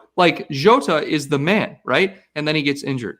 Minamino, people got to remember the amount of appearances he is so limited, right? We haven't really seen him in consistent football. Now, he did play against Crystal Palace and he played well, but when you do see him, or at least when I see him, Craig, his energy is there, the type of energy that Klopp needs in his style of play. I went back and I've watched that match, and he is good. Like, I just think there is something to be said, adjusting to a new system. Like, I just think you have to take that into account. I would add to that as well. Yeah, not just a new system, a new position. He's been asked to almost play now as an attacking midfielder. Whereas when he first came in, when we seen his first game, or when he started against Everton, I think it was, he played as a 9. He played through the centre. And now we've seen him play wide. We've seen him play in an attacking midfield role. And you have to be very tactically aware to be a regular in Klopp's system, the way he asks players to play. And yes, Jesse Marsch and Salzburg set up in a kind of similar way. They were a high-press team, high-energy team. But I don't know. I just don't understand it. I don't understand why he's not getting the minutes at the minute. I don't understand why Divock Origi came on with 3 minutes to go in a game recently. It was great to see. I mean, I've eaten some humble pie on Shaqiri, I have to say. I've been somebody that's always been a little bit harsh on Shaqiri. Yeah. I don't know if that's because of injuries, but I'm starting to see a bit more of a spark from him. He's starting to look like somebody that can have an impact. And there's a great opportunity here for Shaqiri right now to really stake a place. I mean, I did my predicted 11 for the Villa game, and I'll run through for those that aren't, that didn't get a chance to watch it yet, or maybe just don't give a shit about it, but I'll run through it anyway. So I'd Alisson in goal, Nico at right back, James Milner at left back, Reece Williams, and who would have got Nat Phillips at centre back. So I went really off the wall with my back four. Just to give the guys a rest, to give Trent a rest, Robbo a rest. Then I went for Jordan Henderson, Gini Wijnaldum, and Curtis Jones in midfield. And then I went for Sadio Mane on the left, Takumi Minamino to the centre, and Shaqiri on the right. That was the 11 that I predicted to start tomorrow, that I would have gone with, which would have allowed us to have Thiago on the bench, Salah on the bench, Firmino on the bench. I mean, there's even an argument there maybe to swap Gini out and play somebody else in centre midfield. But that, to me, gave us an opportunity to give some players a rest and have them on the bench if needed, and still try and get through. I think Trent does need a rest, by the way. Oh, 100%. There's something's not, the switch isn't on for Trent at the moment. Not saying he's washed or anything like that. I'm just saying it's apparent when you watch him play. Like, yeah, he'll still have a couple good passes, but I can't tell you the last time he made a good cross. Like, I can't. Like, it's just something's off about him. So, yeah, I think he does deserve a rest. I think it'll do him good. And the lineup you mentioned, if I'm not mistaken, I think that could be almost, with the exception of Alisson, the exact same lineup we played against, like, Lincoln City or something like that. And we ended up, like, playing extremely well in that game. I could be wrong. Shaqiri scored a belt of a free kick as well in that game. Yeah, and Origi scored in that game too. So, I mean, it's like, anything can happen. But going back to what you said about Origi being subbed on and not Minamino, one thing I have to say is they're obviously trying to get rid of Origi, and not in a negative way. They're just trying to sell him on, right? I think they have their replacements for the system, and Origi just doesn't fit. And I think they're just trying to get him some game time so teams can see him. That's all I think that is. I think I said that before when we talked last as well. But to Minamino, who is Minamino going to come in and play for on a consistent basis, right? When Mane, Firmino, and Salah are incredible. And not only that, but when Jota was healthy, right? Now that Jota's out, you could make that argument. But breaking into the side is tough, Craig. Like, not just anyone can do it. You have to perform week in, week out, every single game, and you have to be consistent. And that's why Jota was getting consistent minutes. And I think that's probably why Klopp started him against Midtjylland, just because he was in such good form. And there's always some upsides to this. We don't like to talk about injuries, and it's a negative, but it's allowed Curtis Jones to really blossom this season. And you can see the trust that the manager has in him. And one thing about Curtis Jones, and somebody actually accused him of the opposite recently, which really pissed me off, but he always shows, no matter how good or bad a game he's having, he makes himself available. He wants the ball. He demands the ball. I love that attribute in a footballer. I love somebody who doesn't hide out there on the pitch. And the age he's at, to be playing at the level he's at, it's okay if he has a drop off, if he has a bad game. In fact, we should be expecting that at the kid's age. He has a phenomenal talent. He's incredible. He is absolutely incredible. And I just want to, anyone who's criticizing him, what were you doing at 19? What were you doing at 20? Could you see yourself playing on the highest level? Like, it just, you got to think about it. I'd be curled up on a ball on the corner flag in the fetal position. I'm telling you. Exactly. I'd be hiding in the back of the huddle or whatever, trying not to get picked for the match. Like, you know, but you're right. And a opposite example of Curtis Jones, Divock Origi, when he plays, he doesn't really make himself available. I don't see Divock demanding the ball, right? And that is a great point. I really like that point because Curtis Jones has just surprised me, and not in a good way. Like, I expected him to be great coming in, but he's surprised a lot of people. I guarantee that.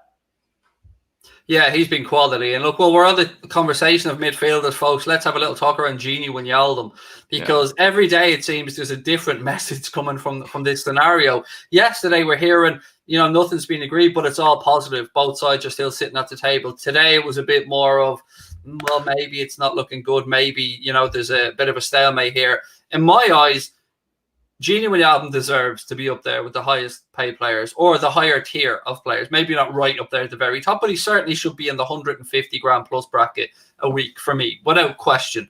FSG have been known to give people highly incentivized contracts. When you join the club, prove your worth. You hit these targets, you hit these, and we'll pay you. We'll give you a better deal. It happens time and time again.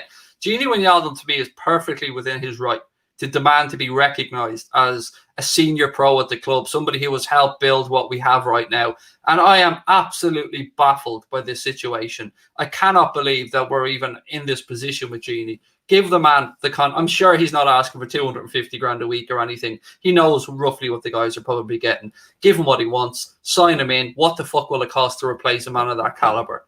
Yeah. This isn't an Emery Chan situation, right? Emery Chan, he didn't really produce. Like, he had like a nice overhead kick. He was solid for us, but to my understanding, he was demanding 200K. Like, I 100% agree with you because to my knowledge, Gini right now, I think, is on either 75 or 90K a week.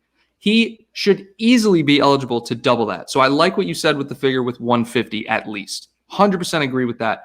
To play devil's advocate, when you said the highly incentivized contracts, maybe bringing Gini in, there were certain clauses in the contract that maybe he didn't meet, i.e. scoring goals, assists, because he does, but you don't think of Wijnaldum as a goal scorer, right? I mean, he occasionally has a great goal. Like, he had one earlier this season, a great curler. It was recently, like last month, great curler. I can't remember what game that was. Maybe it was Wolves or something. I don't know. But anyways, pay the man. He is so amazing in this squad. He plays week in and week out. Craig, what's the best ability? Say again? What's the best ability a player can have? Balls. That and availability. Wijnaldum is always available. Can you 100% agree. When was Wijnaldum injured? If ever. I don't think he's ever, and I'm knocking on wood, I'm just saying, it's got to be taken into account. Pay the man. The man looks like he's about to drop a new album every day, by the way, when he's doing his Insta photos and stuff. I mean, if that's smile, he just needs to walk in and sit at the table with Liverpool representatives and just smile and just give him what he wants. He seems like a charming guy. Like, he would just come in the room, and why wouldn't you want to give him 150K a week? You know what I mean? He's somebody who can play a whole multitude of positions, the 6, the 8, the 10. He is, to me, the complete midfield player. He is the modern-day midfielder. I love the man to bits. He is versatile, as you said, very rarely injured. A Dutch international, and has been part of revitalising that Dutch team alongside Virgil van Dijk and many of the great young Dutch players that are coming through as well. It is. I'd heard at first that it was around the length of the contract because he's gone to the age of 30 now. Liverpool didn't want to be giving him a 3 or 4 year deal. I mean, come on. They gave James Milner a 3-year deal when he came over, and he was 30. Like, that doesn't make any sense to me. But, I don't know.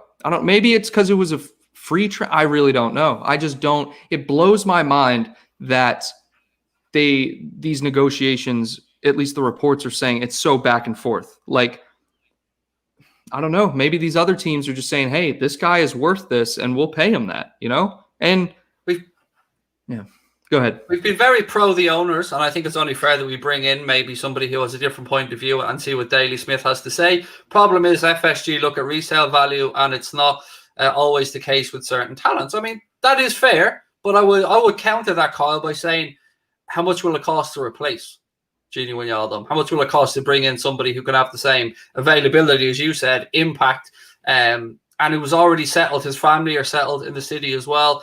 And we got him from Newcastle, so he was already Premier League used. I understand where the gentleman's coming from, And you are, if we were to be going out to buy, that's why we were talking about David Alaba earlier on. That's a very good way of linking those two up. We said that would be a surprise to us because you're bringing in somebody there. If you were to buy him now in January, was 28 on really high wages, doesn't seem the FSG thing to do. But this is a player that we spoke about irreplaceable earlier on. He's got to be up there with he is a mainstay in Klopp's midfield. He is. Klopp loves Genie. And one thing I do want to say, you ask, like, what would it cost to replace him? I do agree. It's going to be hard to say that because it's priceless what he offers the squad. But at the same time, you got to think, maybe we already have the replacement at the squad. And I'm going to throw out the name Curtis Jones. Curtis Jones, I think, could become a Wijnaldum type player. Look at the chat I just pulled. It's no way. Oh, yeah, on. Look. That is an accident, crazy. I swear to God. Yeah, Juski said, is the plan that Curtis Jones replaces him in 3 with Thiago, Hendo, Fabinho? It could well be. As Kyle just touched, that is weird. Just touched on, that could well be the case.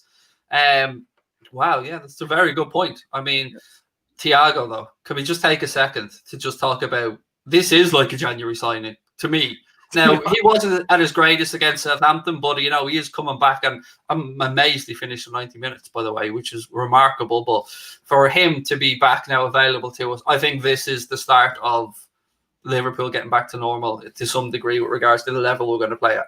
For the love of God, I hope so. I'm glad that we have him because watching him play, he does bring something different, and not in a negative way. When you look at Milner, Wijnaldum, Hendo, and Fabinho, you don't see the flash, the technical ability, right? Like Thiago brings that to the midfield. Ox, maybe you could argue, right? But Ox was a little off as well. I'm excited, and you're right. A January transfer signing. I mean, it's kind of what it seems like. Yeah, it is. It's a crazy season, this. I can't believe we're not even really at the halfway point of the Premier League season. And we're already talking, like, here's a United fan as an example. Let me just bring in this guy who I do like to pull one of these up every now and again just to have a little laugh. You guys are going to get thrashed at Anfield, and after that, you guys will walk along forever. Glory, glory, Man United. Glory, glory, Man United. Right. First and foremost, Mr. Shivam, I believe your name is. We do have a pretty good home record, mate. I'm not sure if you're aware of that one.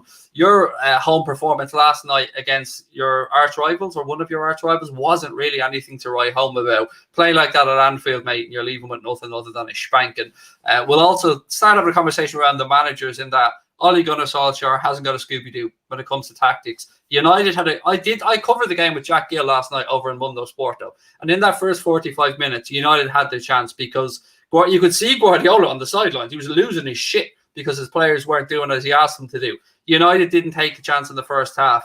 And then in the second half, you've seen the difference between a good manager, a top-tier manager in Guardiola, and a young, inexperienced manager in Solskjaer, because Manchester City came out in that second half, made the adjustments they needed to make, and went on to win the game. I wouldn't be so arrogant about United showing up at Anfield, mate, because if it comes down to a tactical battle between two managers, I know where I'm putting my money. I don't know about you, Kyle.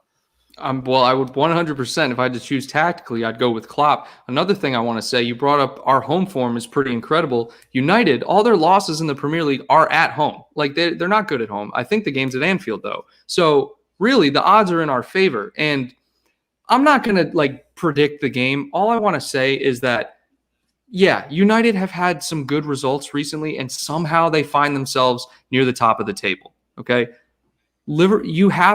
I'm not going to show any respect to United until they prove something against us, because you can prove against other teams all you want. You can get favorable results. But like you said, the tactics, that's a big part of it, especially in these games. When you have these big, important games, the preparation is completely different because you got to take into account the rivalry, the intensity, the passion that the other team is going to come with, the tactics, right? Like, are they going to sit deep? Are they going to play open? There's a lot of things that go into it, but I just want to say that comment was a little corny also, by the way, how he brought the song into it. Was super corny. He followed up afterwards by saying, at least we don't cry when we lose like Klopp. I mean, I can bring you up umpteen things about Ole Gunnar Solskjaer whinging about early kickoffs and stuff, mate. But look, we'll let it go because we know the truth. We're not idiots. But to move on to Manchester United and that game coming up, actually, It's an intriguing one. I think I read, and again, if there's a United fan in the chat, please feel free to pull me up on this if I'm incorrect. But I'm sure I read somewhere earlier on that Solskjaer was going to be making a whole host of changes for the game away against Burnley in preparation for the game against Liverpool. That to me seems beyond stupid, because that's your game in hand. That's your almost guaranteed points if you perform there.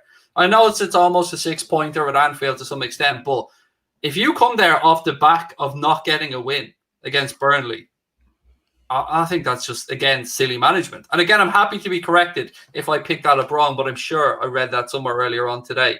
Again, and then there's the penalty stuff as well. People want to talk about Klopp moaning about penalties, and I think managers, I think the season's getting to all managers, if I'm being honest with you. I mean, the frustrations they must be feeling as human beings. And again, they have families that they go home to. They have real lives as well. So, yeah, every manager's going to have the salty moments, and I think it's understandable. I've tried to show as much respect to United this season as I can, having banter and stuff like that. I had my ass handed to me on the Villa clip, which, karma's a bitch. That happened. But I don't see it. I don't see this United team, unless they do something in the January window, being able to keep the pace. Even if we drop off, City might be there. I think, we're not talking about City too much, because I just almost refuse to acknowledge that they exist. But if we just look at the United-Liverpool thing, can they get much better, and can we get much worse over the course? That's my genuine argument. I think we still have gears to go through, where I think there are some things at United that may work out. Van de Beek might find his way into the team. They could find, actually, maybe someday Solskjaer will cop on that you should be playing Eric Bailly alongside Harry Maguire instead of Victor Lindelof. Shaw shouldn't be playing instead of Alex Telles. There's so many things that United fans have been saying that I agree with as well. So I don't know. Can they do it? Will they do it? Even the pundits don't seem to be taking them seriously as real title contenders this season. Yeah, I mean, and that's fair. I mean, like I said, they have to prove something, but until they get that respect. Another thing I want to say about changing the side completely, going up against Burnley, I think that shows a lack of confidence in your team. That like you're almost giving so much respect to Liverpool that you're making yourself look weak, if that makes sense. Like, you're saving your best players for the game. I think it just shows a lack of confidence in the side. I think tactically, I think tactically is the word I'm looking for. It doesn't look good. It just doesn't look good if you're going to rest your entire side before going up against Liverpool. Now, to that point, we have a huge rest. If the Villa game ends up being canceled, we'll have a huge rest up into the game. So maybe he just wants it to be level playing field in that way. But I don't know. I think I'm just, like I said, I'm so excited for the game. I can't wait. There's another aspect, and someone's kind of touching on it here, with regards to the Europa League effect, Southampton, Villa, whatever, pushing for those places. But to touch on the Europa League, United, when we get back to European football in February, will be Thursday, Sunday, Thursday, Sunday, Thursday, Sunday. I don't know why, but for some reason there is a massive difference in the way teams play and the results that they get from a Wednesday, Saturday, or Tuesday, Saturday. The Wednesday, Saturday, Thursday, Sunday, same amount of days. But for some reason, there is the drop-off. I don't know if it's because often in the Europa League, that competition that United are in, the Europa League, it's not the Champions, not to be confused with the Champions League, which they got dumped out of, by the way, against Leipzig, who will take care of you, lads. Don't worry about that. We'll do the favour, show what the big boys in England are capable of. But getting back to the Europa League, which, again, just to be crystal clear, is the competition that we're not in and that Manchester United are in. The Arsenal Cup, whatever you want to call it, Coronation Street FC. But anyway, we'll move on. Did you say the Arsenal Cup? Is that what you said? It should be a cup, to be fair, because they practically own the thing, don't they? The Via Cup. That is 100% what it is. But banter aside, that will affect them. That will start getting as well, because for whatever reason, and I've never been able to understand this, the Thursday, Sunday thing just seems to have a bigger effect on teams. Yeah, I mean, when I just think about the days, Sunday is a day where I just want to chill. I don't want to do anything, right? I want to watch football, but I don't want to play football. So I don't know. Maybe that has something to do with it. Thursday, the week's winding down. You're getting ready for Friday. I don't know. That's just me being way over analytical of it. And also, you would expect United to go far in the Europa League. In fairness, you would expect them to be. They should win it. They're a Premier League club. I think if you're a Premier League club in the Europa League, you should always be getting to the final stages. And honestly, I think you should be winning it. Like when we didn't win it against Sevilla back in 2015, or I think it was 15 or 16, whenever it was, that's devastating because we're going up against Sevilla. You would automatically assume we were a better squad than Sevilla. But, it's honestly, it's Europe. It's anyone's ball game in Europe. And that's what makes it so exciting.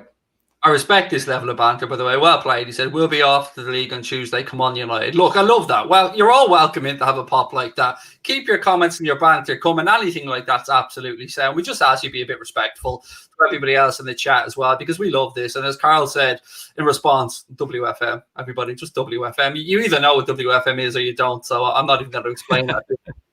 I wanted to talk about, there was something else from United's perspective I wanted to talk about, actually. What was it? It slipped my mind.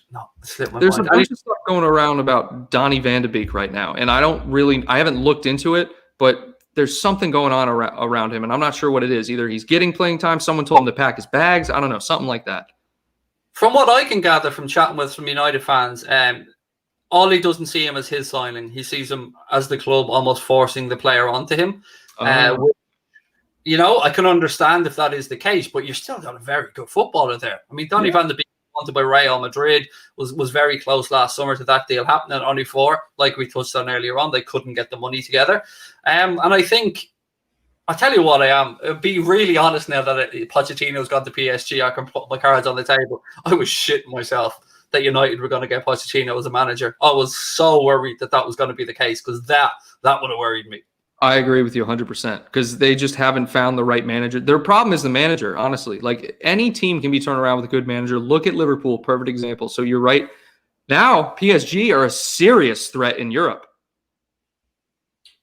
Yes, I would agree with Pochettino. And people will say Pochettino didn't win anything, which is fair enough, but he transformed Spurs. He transformed Spurs completely. And I think him at Manchester United, he would have got the best out of Pogba. I think he would have even improved Bruno Fernandes more. And Bruno, to be fair to Bruno Fernandes and United fans, he has been an amazing signing for Manchester United. I mean, completely lifted the club up. And I got to give credit where it's due. He looks like a real proper footballer. I've always been vocal about this for rival clubs. I don't respect them, but I would take Kevin De Bruyne any day of the week at Liverpool. And honestly, Bruno Fernandes, despite his flopping and penalty stuff, Bruno Fernandes is incredible. And I'm glad you realize that, Craig, or you agree with that, because he is. He's a top talent. One thing people will always get from me, and I'm sure from you as well, Kyle, is honesty. I don't see the point in me coming on here saying Bruno Fernandes is shit. It made me look like an idiot. Unless you're trying to be funny, then it's like, I get it. And thank you to Liz for the super chat, by the way. So WFM, I wish you all some joy and a Liverpool win. And there's one more that I have to get to here. All those teams. No, let me just pull it up properly. There we go. All those teams that Liverpool dropped points against had no interest in competing. They just played to survive the 90 minutes. And that has been the case as well. And I suppose, look, it's down to us to break them down, though, Kyle. I will say that. But just to touch back on Fernandes and United for a moment. He has been phenomenal. And I think to have some credibility as a channel, you've got to be able to acknowledge your rivals and acknowledge the good things that they do, because we all love the sport. We have our own clubs. We all love the sport. Banter should be healthy and it should exist. But, denial is just denial. I see some United fans or some Everton fans talking about Liverpool players and saying that they're shit, saying that Trent is shit. You're talking about, literally said Trent is shit. I read that yesterday and I just saw you were talking about a fullback who's nearly redefined the position. It was broken records galore with assists. Yep. I mean, it's okay to say that Trent Alexander-Arnold is great and that Aaron Wan-Bissaka is a fantastic one-on-one defender. Why can't we just have that conversation? It's horses for courses, as I like to say. Certain players for certain teams fit in really well and work well. And I think we should always be able to have an open and honest, frank conversation about that. Yeah. Unless it's stupidity, then I don't deal with it. Like I remember when I went to my first Liverpool game up in Michigan when they played Man United. It was preseason, and I talked about this on my channel. I somehow bought tickets in the Man United section, and I was with a buddy of mine who was a Man United fan. So I was wearing my Henderson jersey in the Man United section, and it was the game was awesome, but being heckled the entire time, I got to tell you, it's something different. And all the heckling, I didn't mind it. All the banter, it was fine. But then they talked about Henderson being the worst player on the team. And I was just thinking to myself, That is the stupidest thing I've ever heard out of any fan's mouth, because not only was Henderson is our captain, but he just didn't he win PFA Player of the Year, or he won Players Player of the Year? He won something, okay? And it was long overdue. Like, just things like that piss me off. And I'm gonna get a lot of slack for not knowing the exact award, but I'm just saying the guy is incredible. And I filmed with Adam McCullough at one point when I was doing some stuff for another betting company, and we were doing a segment about captains and stuff like that. And he said to me, Jordan Henderson would be the worst captain to ever win the Premier League. And never in my life have I ever felt like picking up a table and smashing it across somebody's head. But in that moment, to hear somebody who's supposed to be there representing their club and their fan base talking that level of shite. Now, I've said my own stuff. I've wound people up and saying that Henderson's much better than Paul Scholes will ever be, and Scholes is just the ginger Mark Noble, and lots of stuff like that where I've wound them up. But that to me was the one time where I nearly lost my shit recording it. I just nearly lost all professionalism, because recognize what Henderson has done, recognize what he's come from, and recognize the fact that he nearly went to Fulham as a swap for Clint Dempsey, but he dug his heels in.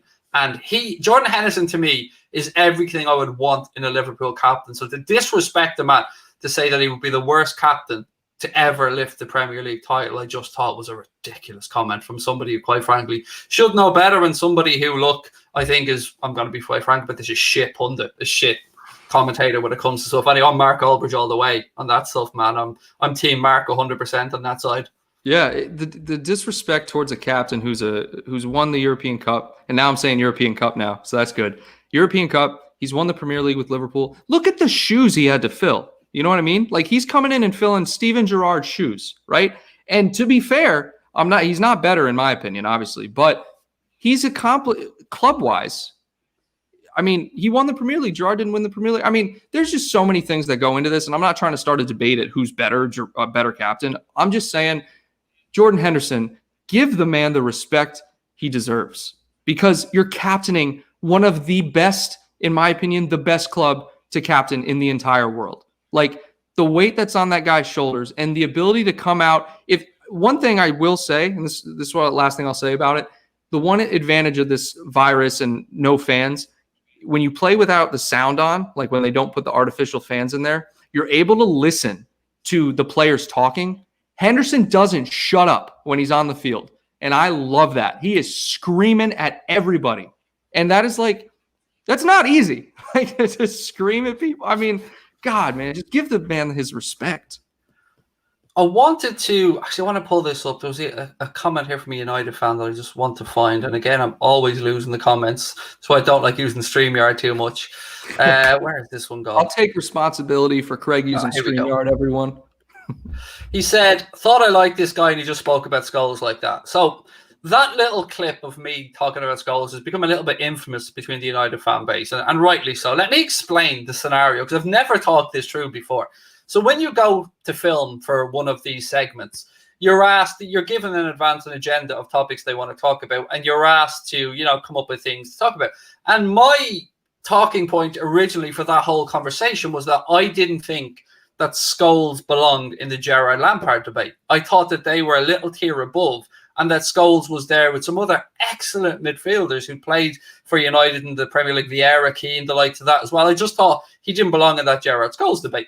But that wasn't quite exciting enough, shall we say, for the segment. And I was naive. It was my first time ever recording, and I was edged towards being a little bit edgier and pushing it on to the Henderson Scholes thing, which had never really been my intent. So I have to hold my hands up to that one and say I was steered in a direction from naivety that I probably shouldn't have gone. And I do regret it to this day, because I don't mean to disrespect Paul Scholes as a footballer. He's a wonderful footballer. I said that. I have to stand over a comment that I made, but I just want to give some context to it. It was my first ever time doing that type of recording, and there was 8-9 people standing around with cameras, lights shining in your eyes, and you're being a little bit egged on to, be a little bit more, because these whole segments are to drive anger and clicks. And it's why I've stepped away. It's why I don't do the segments anymore. It's why I'm, not don't want to be stereotyped as that, but I just wanted to give some context to it because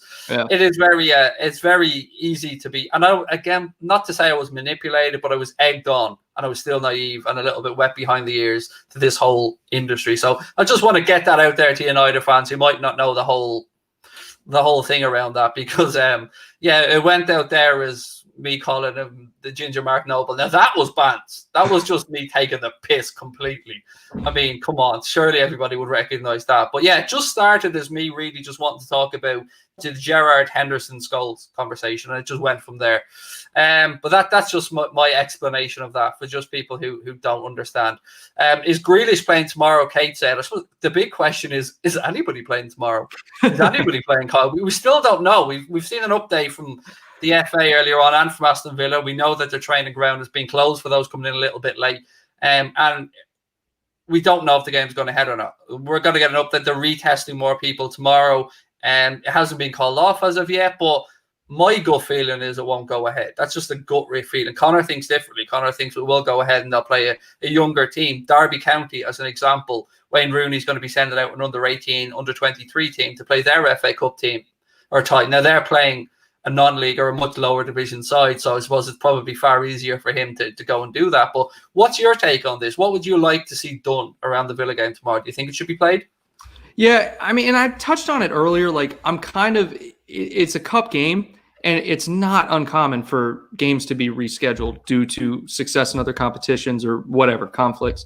I'm so indifferent about it, just because, I don't see it. I think that the right thing should be done in terms of like the safety of the players. Like, you don't want to risk an outbreak and then the domino effect occurs and you have to cancel more games. It's better to like catch it early. But at the same time, I kind of see where you're coming from, what you said earlier about how we were forced to play like back-to-back games within 24 hours. And there was nothing on different continents. Literally different continents. Yeah. And so, both arguments could be made there. The only difference being is that one was rest time and like scheduling the games, and this one is the health of the league, pretty much. So that's where I stand on that.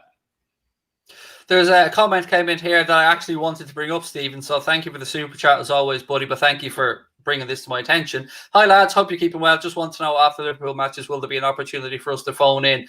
It's almost like you read my mind again, mate. Like somebody did with Kyle's earlier on. Yes, from the Manchester United game onwards, we will be doing phone-ins in our post-match show afterwards.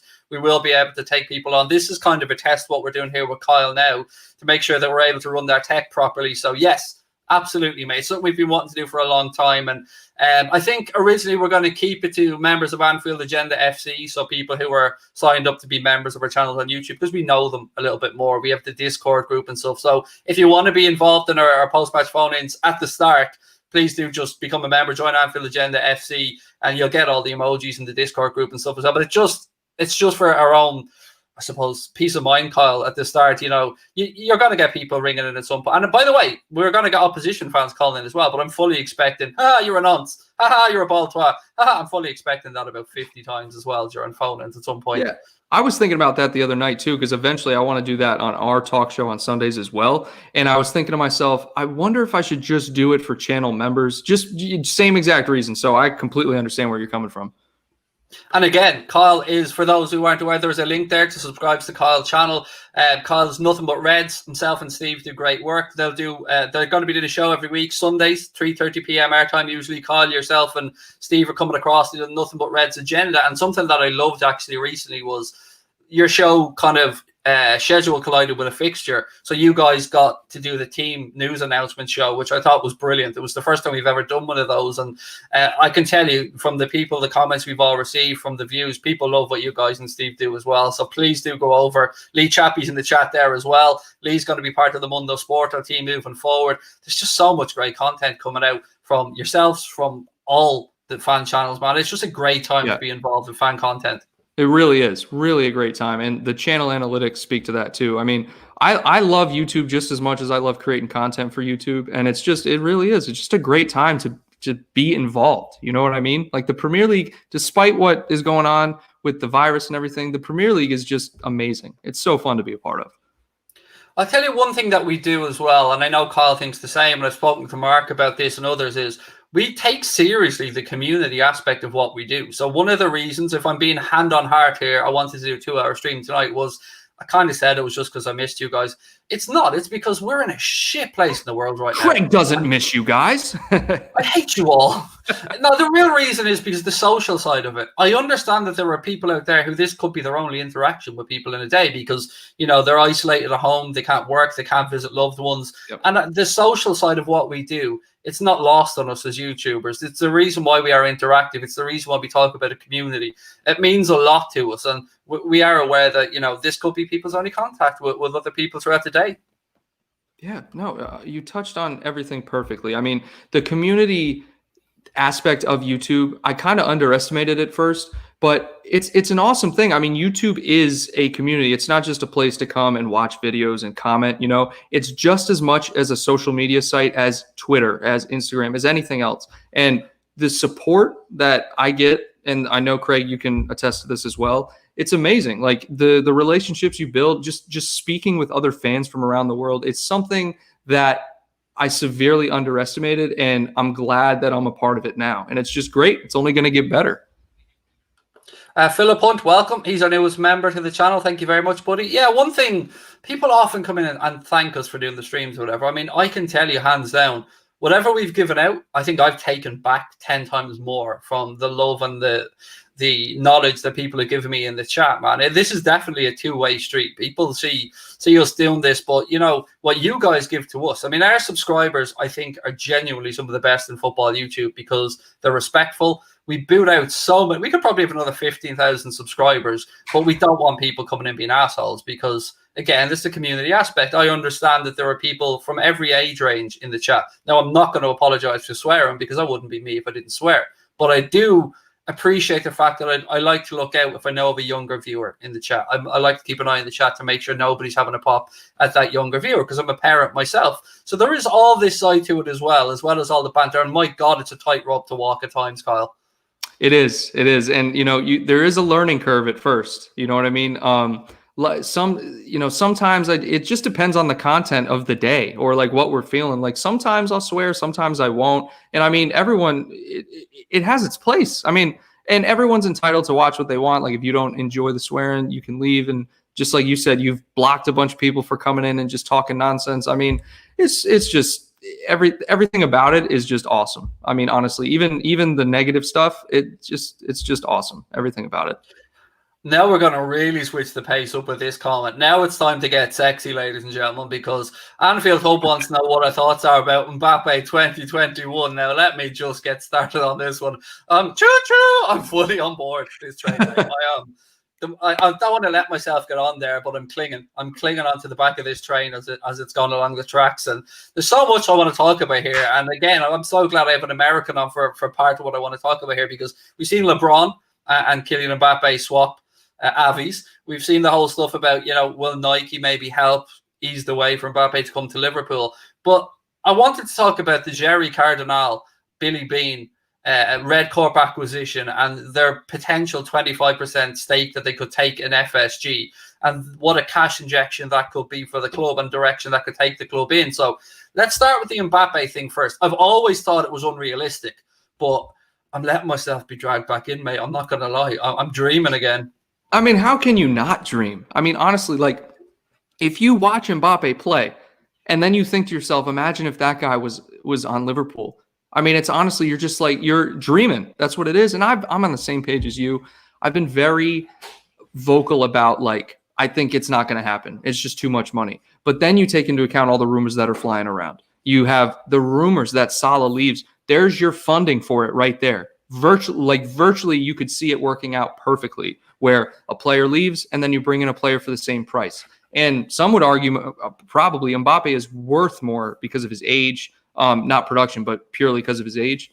Man, it would be something special, Craig, if Mbappe came to Liverpool, honestly. I mean, if Liverpool would be set for at least the rest of the time Klopp is here until the end of his contract, and even beyond that, given that Mbappe would stay.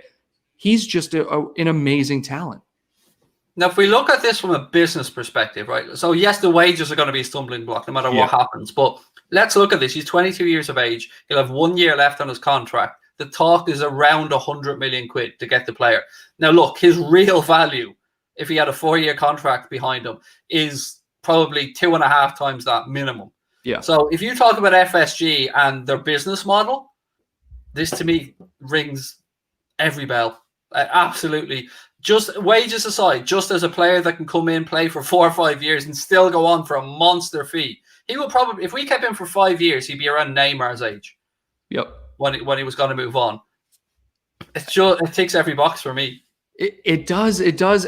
For me, though, the only thing stopping it is purely the price. And this is given we don't get rid of anyone. Okay. Like I said, if Salah goes or if any player goes for a monstrous fee, that would immediately make it possible. And then you got all the business side of it, like you were saying, the Nike deals, the cash infusion, the links between Mbappe and LeBron. And look, for those of you who don't know, LeBron has a stake in Liverpool. Just like there's a lot of things going on behind the scenes that just make this interesting to follow. Like there's so many little things you can pick at, like say, oh, that makes the link credible right there. But we don't know. We don't know. To me, I just look at the fact that the guy's French and he's playing in Paris. And I'm thinking to myself, you guys just made it to the final. Like, why would you leave now? The same argument I would be making for why Salah shouldn't leave Liverpool, I'm thinking about it for Mbappe. That's just me, though. Yeah, I get it. And I understand as well Pochettino coming in there. He's going to be in his ear straight away saying, have belief, give me a chance to show you what I can do. But I just feel that Mbappe wants to move on. I get that feeling that he's going to leave. I don't know where he'll end up. I know Zinedine Zidane would love to have him at Real Madrid, but again, you come back to cost there. Can we just touch on the Jerry Cardinal and Billy Bean thing for a second? Because for the people that aren't aware, Billy Bean, obviously of Moneyball fame, the Oakland Athletics, somebody who John W. Henry tried to bring to the Red Sox, I believe. At one point, it didn't work out. He stayed with the Athletics. They've remained friends. And Jerry Cardinal is somebody who I think is a lawyer or an investment banker. I'm not sure of his background, but they've put together a fund to buy into a football club. And the looks like, or the rumor is that I think the New York Times maybe broke this first, that they're looking to buy a 25% stake in all of FSG's holdings. So that would include obviously the Red Sox, Liverpool, the race. They own a racing team or something as well, don't they, like that? Yeah, and they own a bunch newspapers of and a few other bits and bobs, exactly. I think. So that would then see Liverpool floated on the stock exchange as part of FSG, because that would be part of that deal. But the other side of this is it would probably, because Billy Bean already owns or has stake in Barnsley, I think, and a Dutch side as well. So there's talk that this could be the start of Liverpool almost going the Manchester City route, or the Red Bull route of having feeder clubs, sister clubs, or whatever you want to call them. Man, this excites the shit out of me, I've got to say.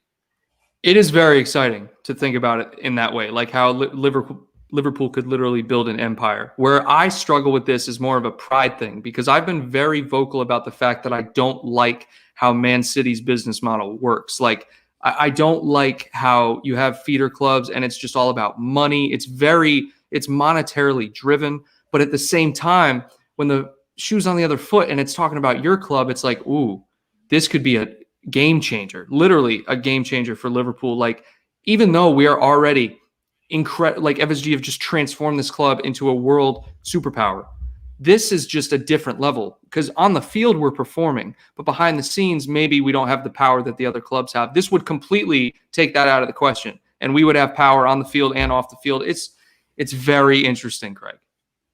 You look at what happened recently. Do you remember Szoboszlai, the name I couldn't pronounce for ages, and he was at Salzburg. Everybody was talking about him, and he made the next move from Salzburg to Leipzig. And then everybody went, yes, the obvious move, the feeder club, the next step. And it seemed natural to him at the time. I love the idea of that happening. And look, if I'm being cynical about this, it probably opens a few doors as well for getting around FFP a little bit more, because there's no doubt in my mind that the City group of clubs have all the money gets funneled in one direction and goes through. I'm yet to see them produce a player that I'm aware of from any of these sister clubs that came through. And I could be wrong on that. There could be one or two, but I do love the idea of this business model of Liverpool loaning their players out, instead of, say, to Stevie G at Rangers or wherever it might be, loaning them out to the same type of philosophy, the same footballing principles that we have right now at the club, and that being displayed through feeder clubs around the world, as well as, of course, growing the brand. Yeah, no, the point you bring up about having a consistent philosophy throughout, I do like that aspect of it. And that also ties into the whole Klopp's idea with the Kirby training ground. You want to have a consistent philosophy between the youth system and their ability to see themselves going into the next level, the senior team. So with the feeder clubs, that is the same philosophy. You go from one club to the next, and then you step up. You know what I mean? So I do agree with that side of it. There's just so many different things. Like, I think it's more so my pride. I really do. I just I don't want to own our club to only be focused on, getting around FFP, the financial benefits of having the sister club. I don't know, but maybe I'm just being stubborn about it. There's a few other things, I suppose, that could help with this. Again, I'm being cynical here, but let's say bringing in a South American footballer who may not get in because of work rules in England, but may be able to go and play for one of these clubs. And there's a few other aspects I like as well. Like, you bring in, the reason people, by the way, a lot of people might not be aware of this, some people obviously are, but the reason you bring in a director of football or a sporting director to a football club is so that the footballing philosophy of the football club doesn't change if the coach changes. The coach comes in, but the footballing philosophy of the club remains the same. And this guy makes sure that the players who are brought in are part of this footballing philosophy. I like to think of this as a grander scale of all of that. I like to think of this as Liverpool having a club in Holland or a club in America or wherever it might be, and really sending players out to gain experiences in different styles of football as well, to be able to get used to being away from home. And you will really see then who the standout players will be and filter their way through, and hey, maybe even make a few quid along the way with some sales as well. Right. And everyone has a different opinion on this, right?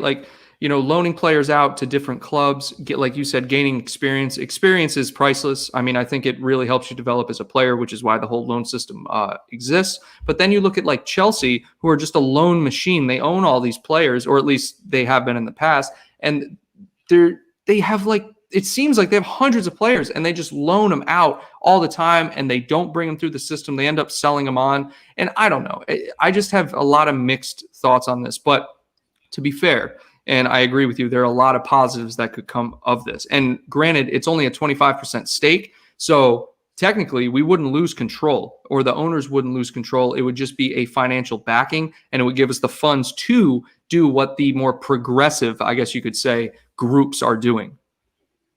Yeah, the one thing that's always annoyed me about some ill-informed fans is that they think our money's being funneled off to the Boston Red Sox. I mean, I don't know how anybody. The Red Sox are trash right now. So if you think that's what's happening, it's not. I think FSG recently have put the priority on Liverpool just because of the success we're having. So I just want to let everyone know that right now. Yeah, I mean, this would free up money. Let's say they were talking about an investment of 250 million, whatever it might be.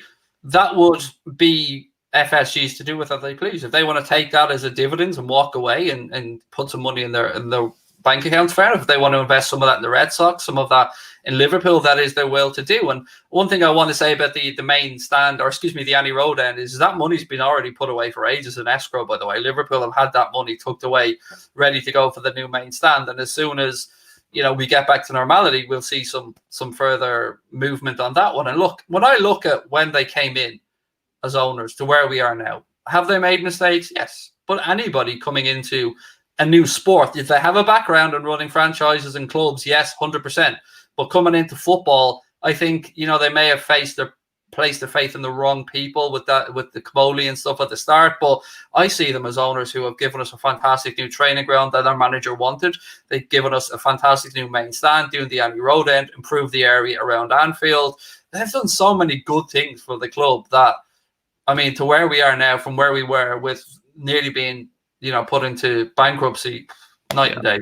Yeah, I know. And you remember when they were talking about building a completely new stadium and they had designs for it and everything? I love the fact, for me, this is a big deal. Building on Anfield itself and basically renovating the stadium and making it better in the same location.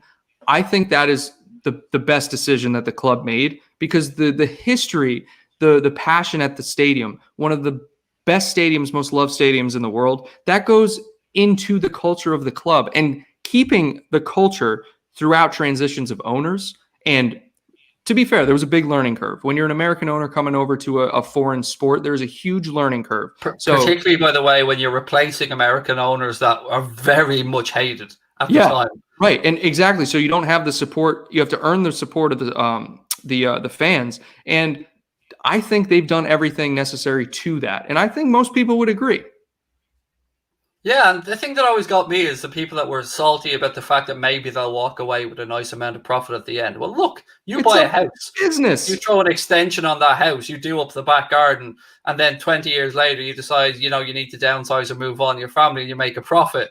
I would rather they do that than we have the situation that United have now where dividends and loan repayments are being paid back that are stopping them from being able to do what they should be able to do in the transfer market. So, I mean, I've no problem with them making a massive profit at the end of it, mate. None. I'm actually more fearful of the next set of owners potentially being just a vulture fund or something like that. That's what worries me more than them walking off with a profit. Yeah, and the thing about that is it benefits both parties. The owners, actually all three parties, the team, the fans, and the owners.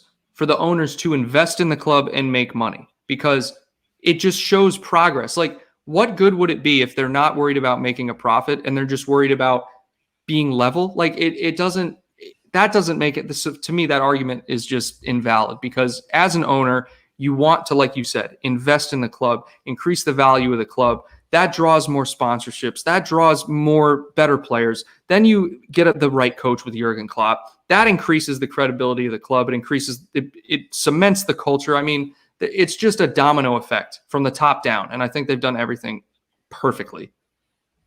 I cannot believe it. I've just looked at the clock. We're 2 hours. We've done the 2 hours. That is absolutely flown by. Flown by. I don't know where it's gone, but look, ladies and gents, I'm going to start to wrap this up, but let me start by thanking Kyle and urging you guys. There is a link in the chat and in the description.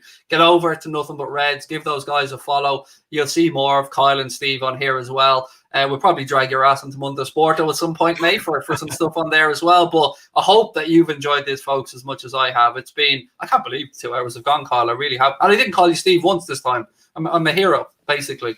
I know. I thought you did earlier. And then I checked, and one of the comments you brought up was from a Steve. And I was like, okay, I'll give him a pass. I was like, I almost caught it earlier. I may have frozen my camera 100,000 times and gone blurry and done lots of other bits and pieces, but I didn't call you Steve. I'm learning. And again, look, guys, I hope you've enjoyed it. Again, you guys will be coming up on Sunday with the Nothing But Reds agenda, but tell them, sell your channel, man. Let them know what to expect over Nothing But Reds. Yeah, Nothing But Reds, guys. You can come. We got streams just like this, but we got weekly videos of all the news that you need to know surrounding the club. We do player profiles from time to time as well to give you all the info you need to know about these up-and-coming players as well as potential transfers coming in. Everything you could possibly want is over there. We got the fan forum and the chats during the Sunday summaries for entertainment. So if you like streams, you got that option. If you like pre-recorded videos, you got that option. Come over, chat with other Reds. And guys, thank you for having me on. It's been awesome. Always going to be a pleasure. And your socials, man, where can they find you on Twitter and Instagram? Absolutely. So on Instagram, Nothing But Reds. Social for Twitter, a little bit weird. It's Real NB Reds, but you can just search Nothing But Reds and it'll pop up as well. And then if you want to go over and join the Facebook group, you can. We're not as active over there. We usually just share the video links there. So that's a source if you're more active on Facebook. But Twitter and Instagram, definitely give us a follow there. And you can also catch the guys, as I said, 3:30 p.m. UK times, most Sundays here, and the Nothing But Reds Agenda crossover show, which I absolutely love the idea of. And look, thank you very much to everyone that watched. Again, thank you to Carl. Wherever you guys are in the world, stay safe. Lots of love to you and your families. Happy New Year if you haven't been on since. And I will talk to you soon. Up the Reds. All right.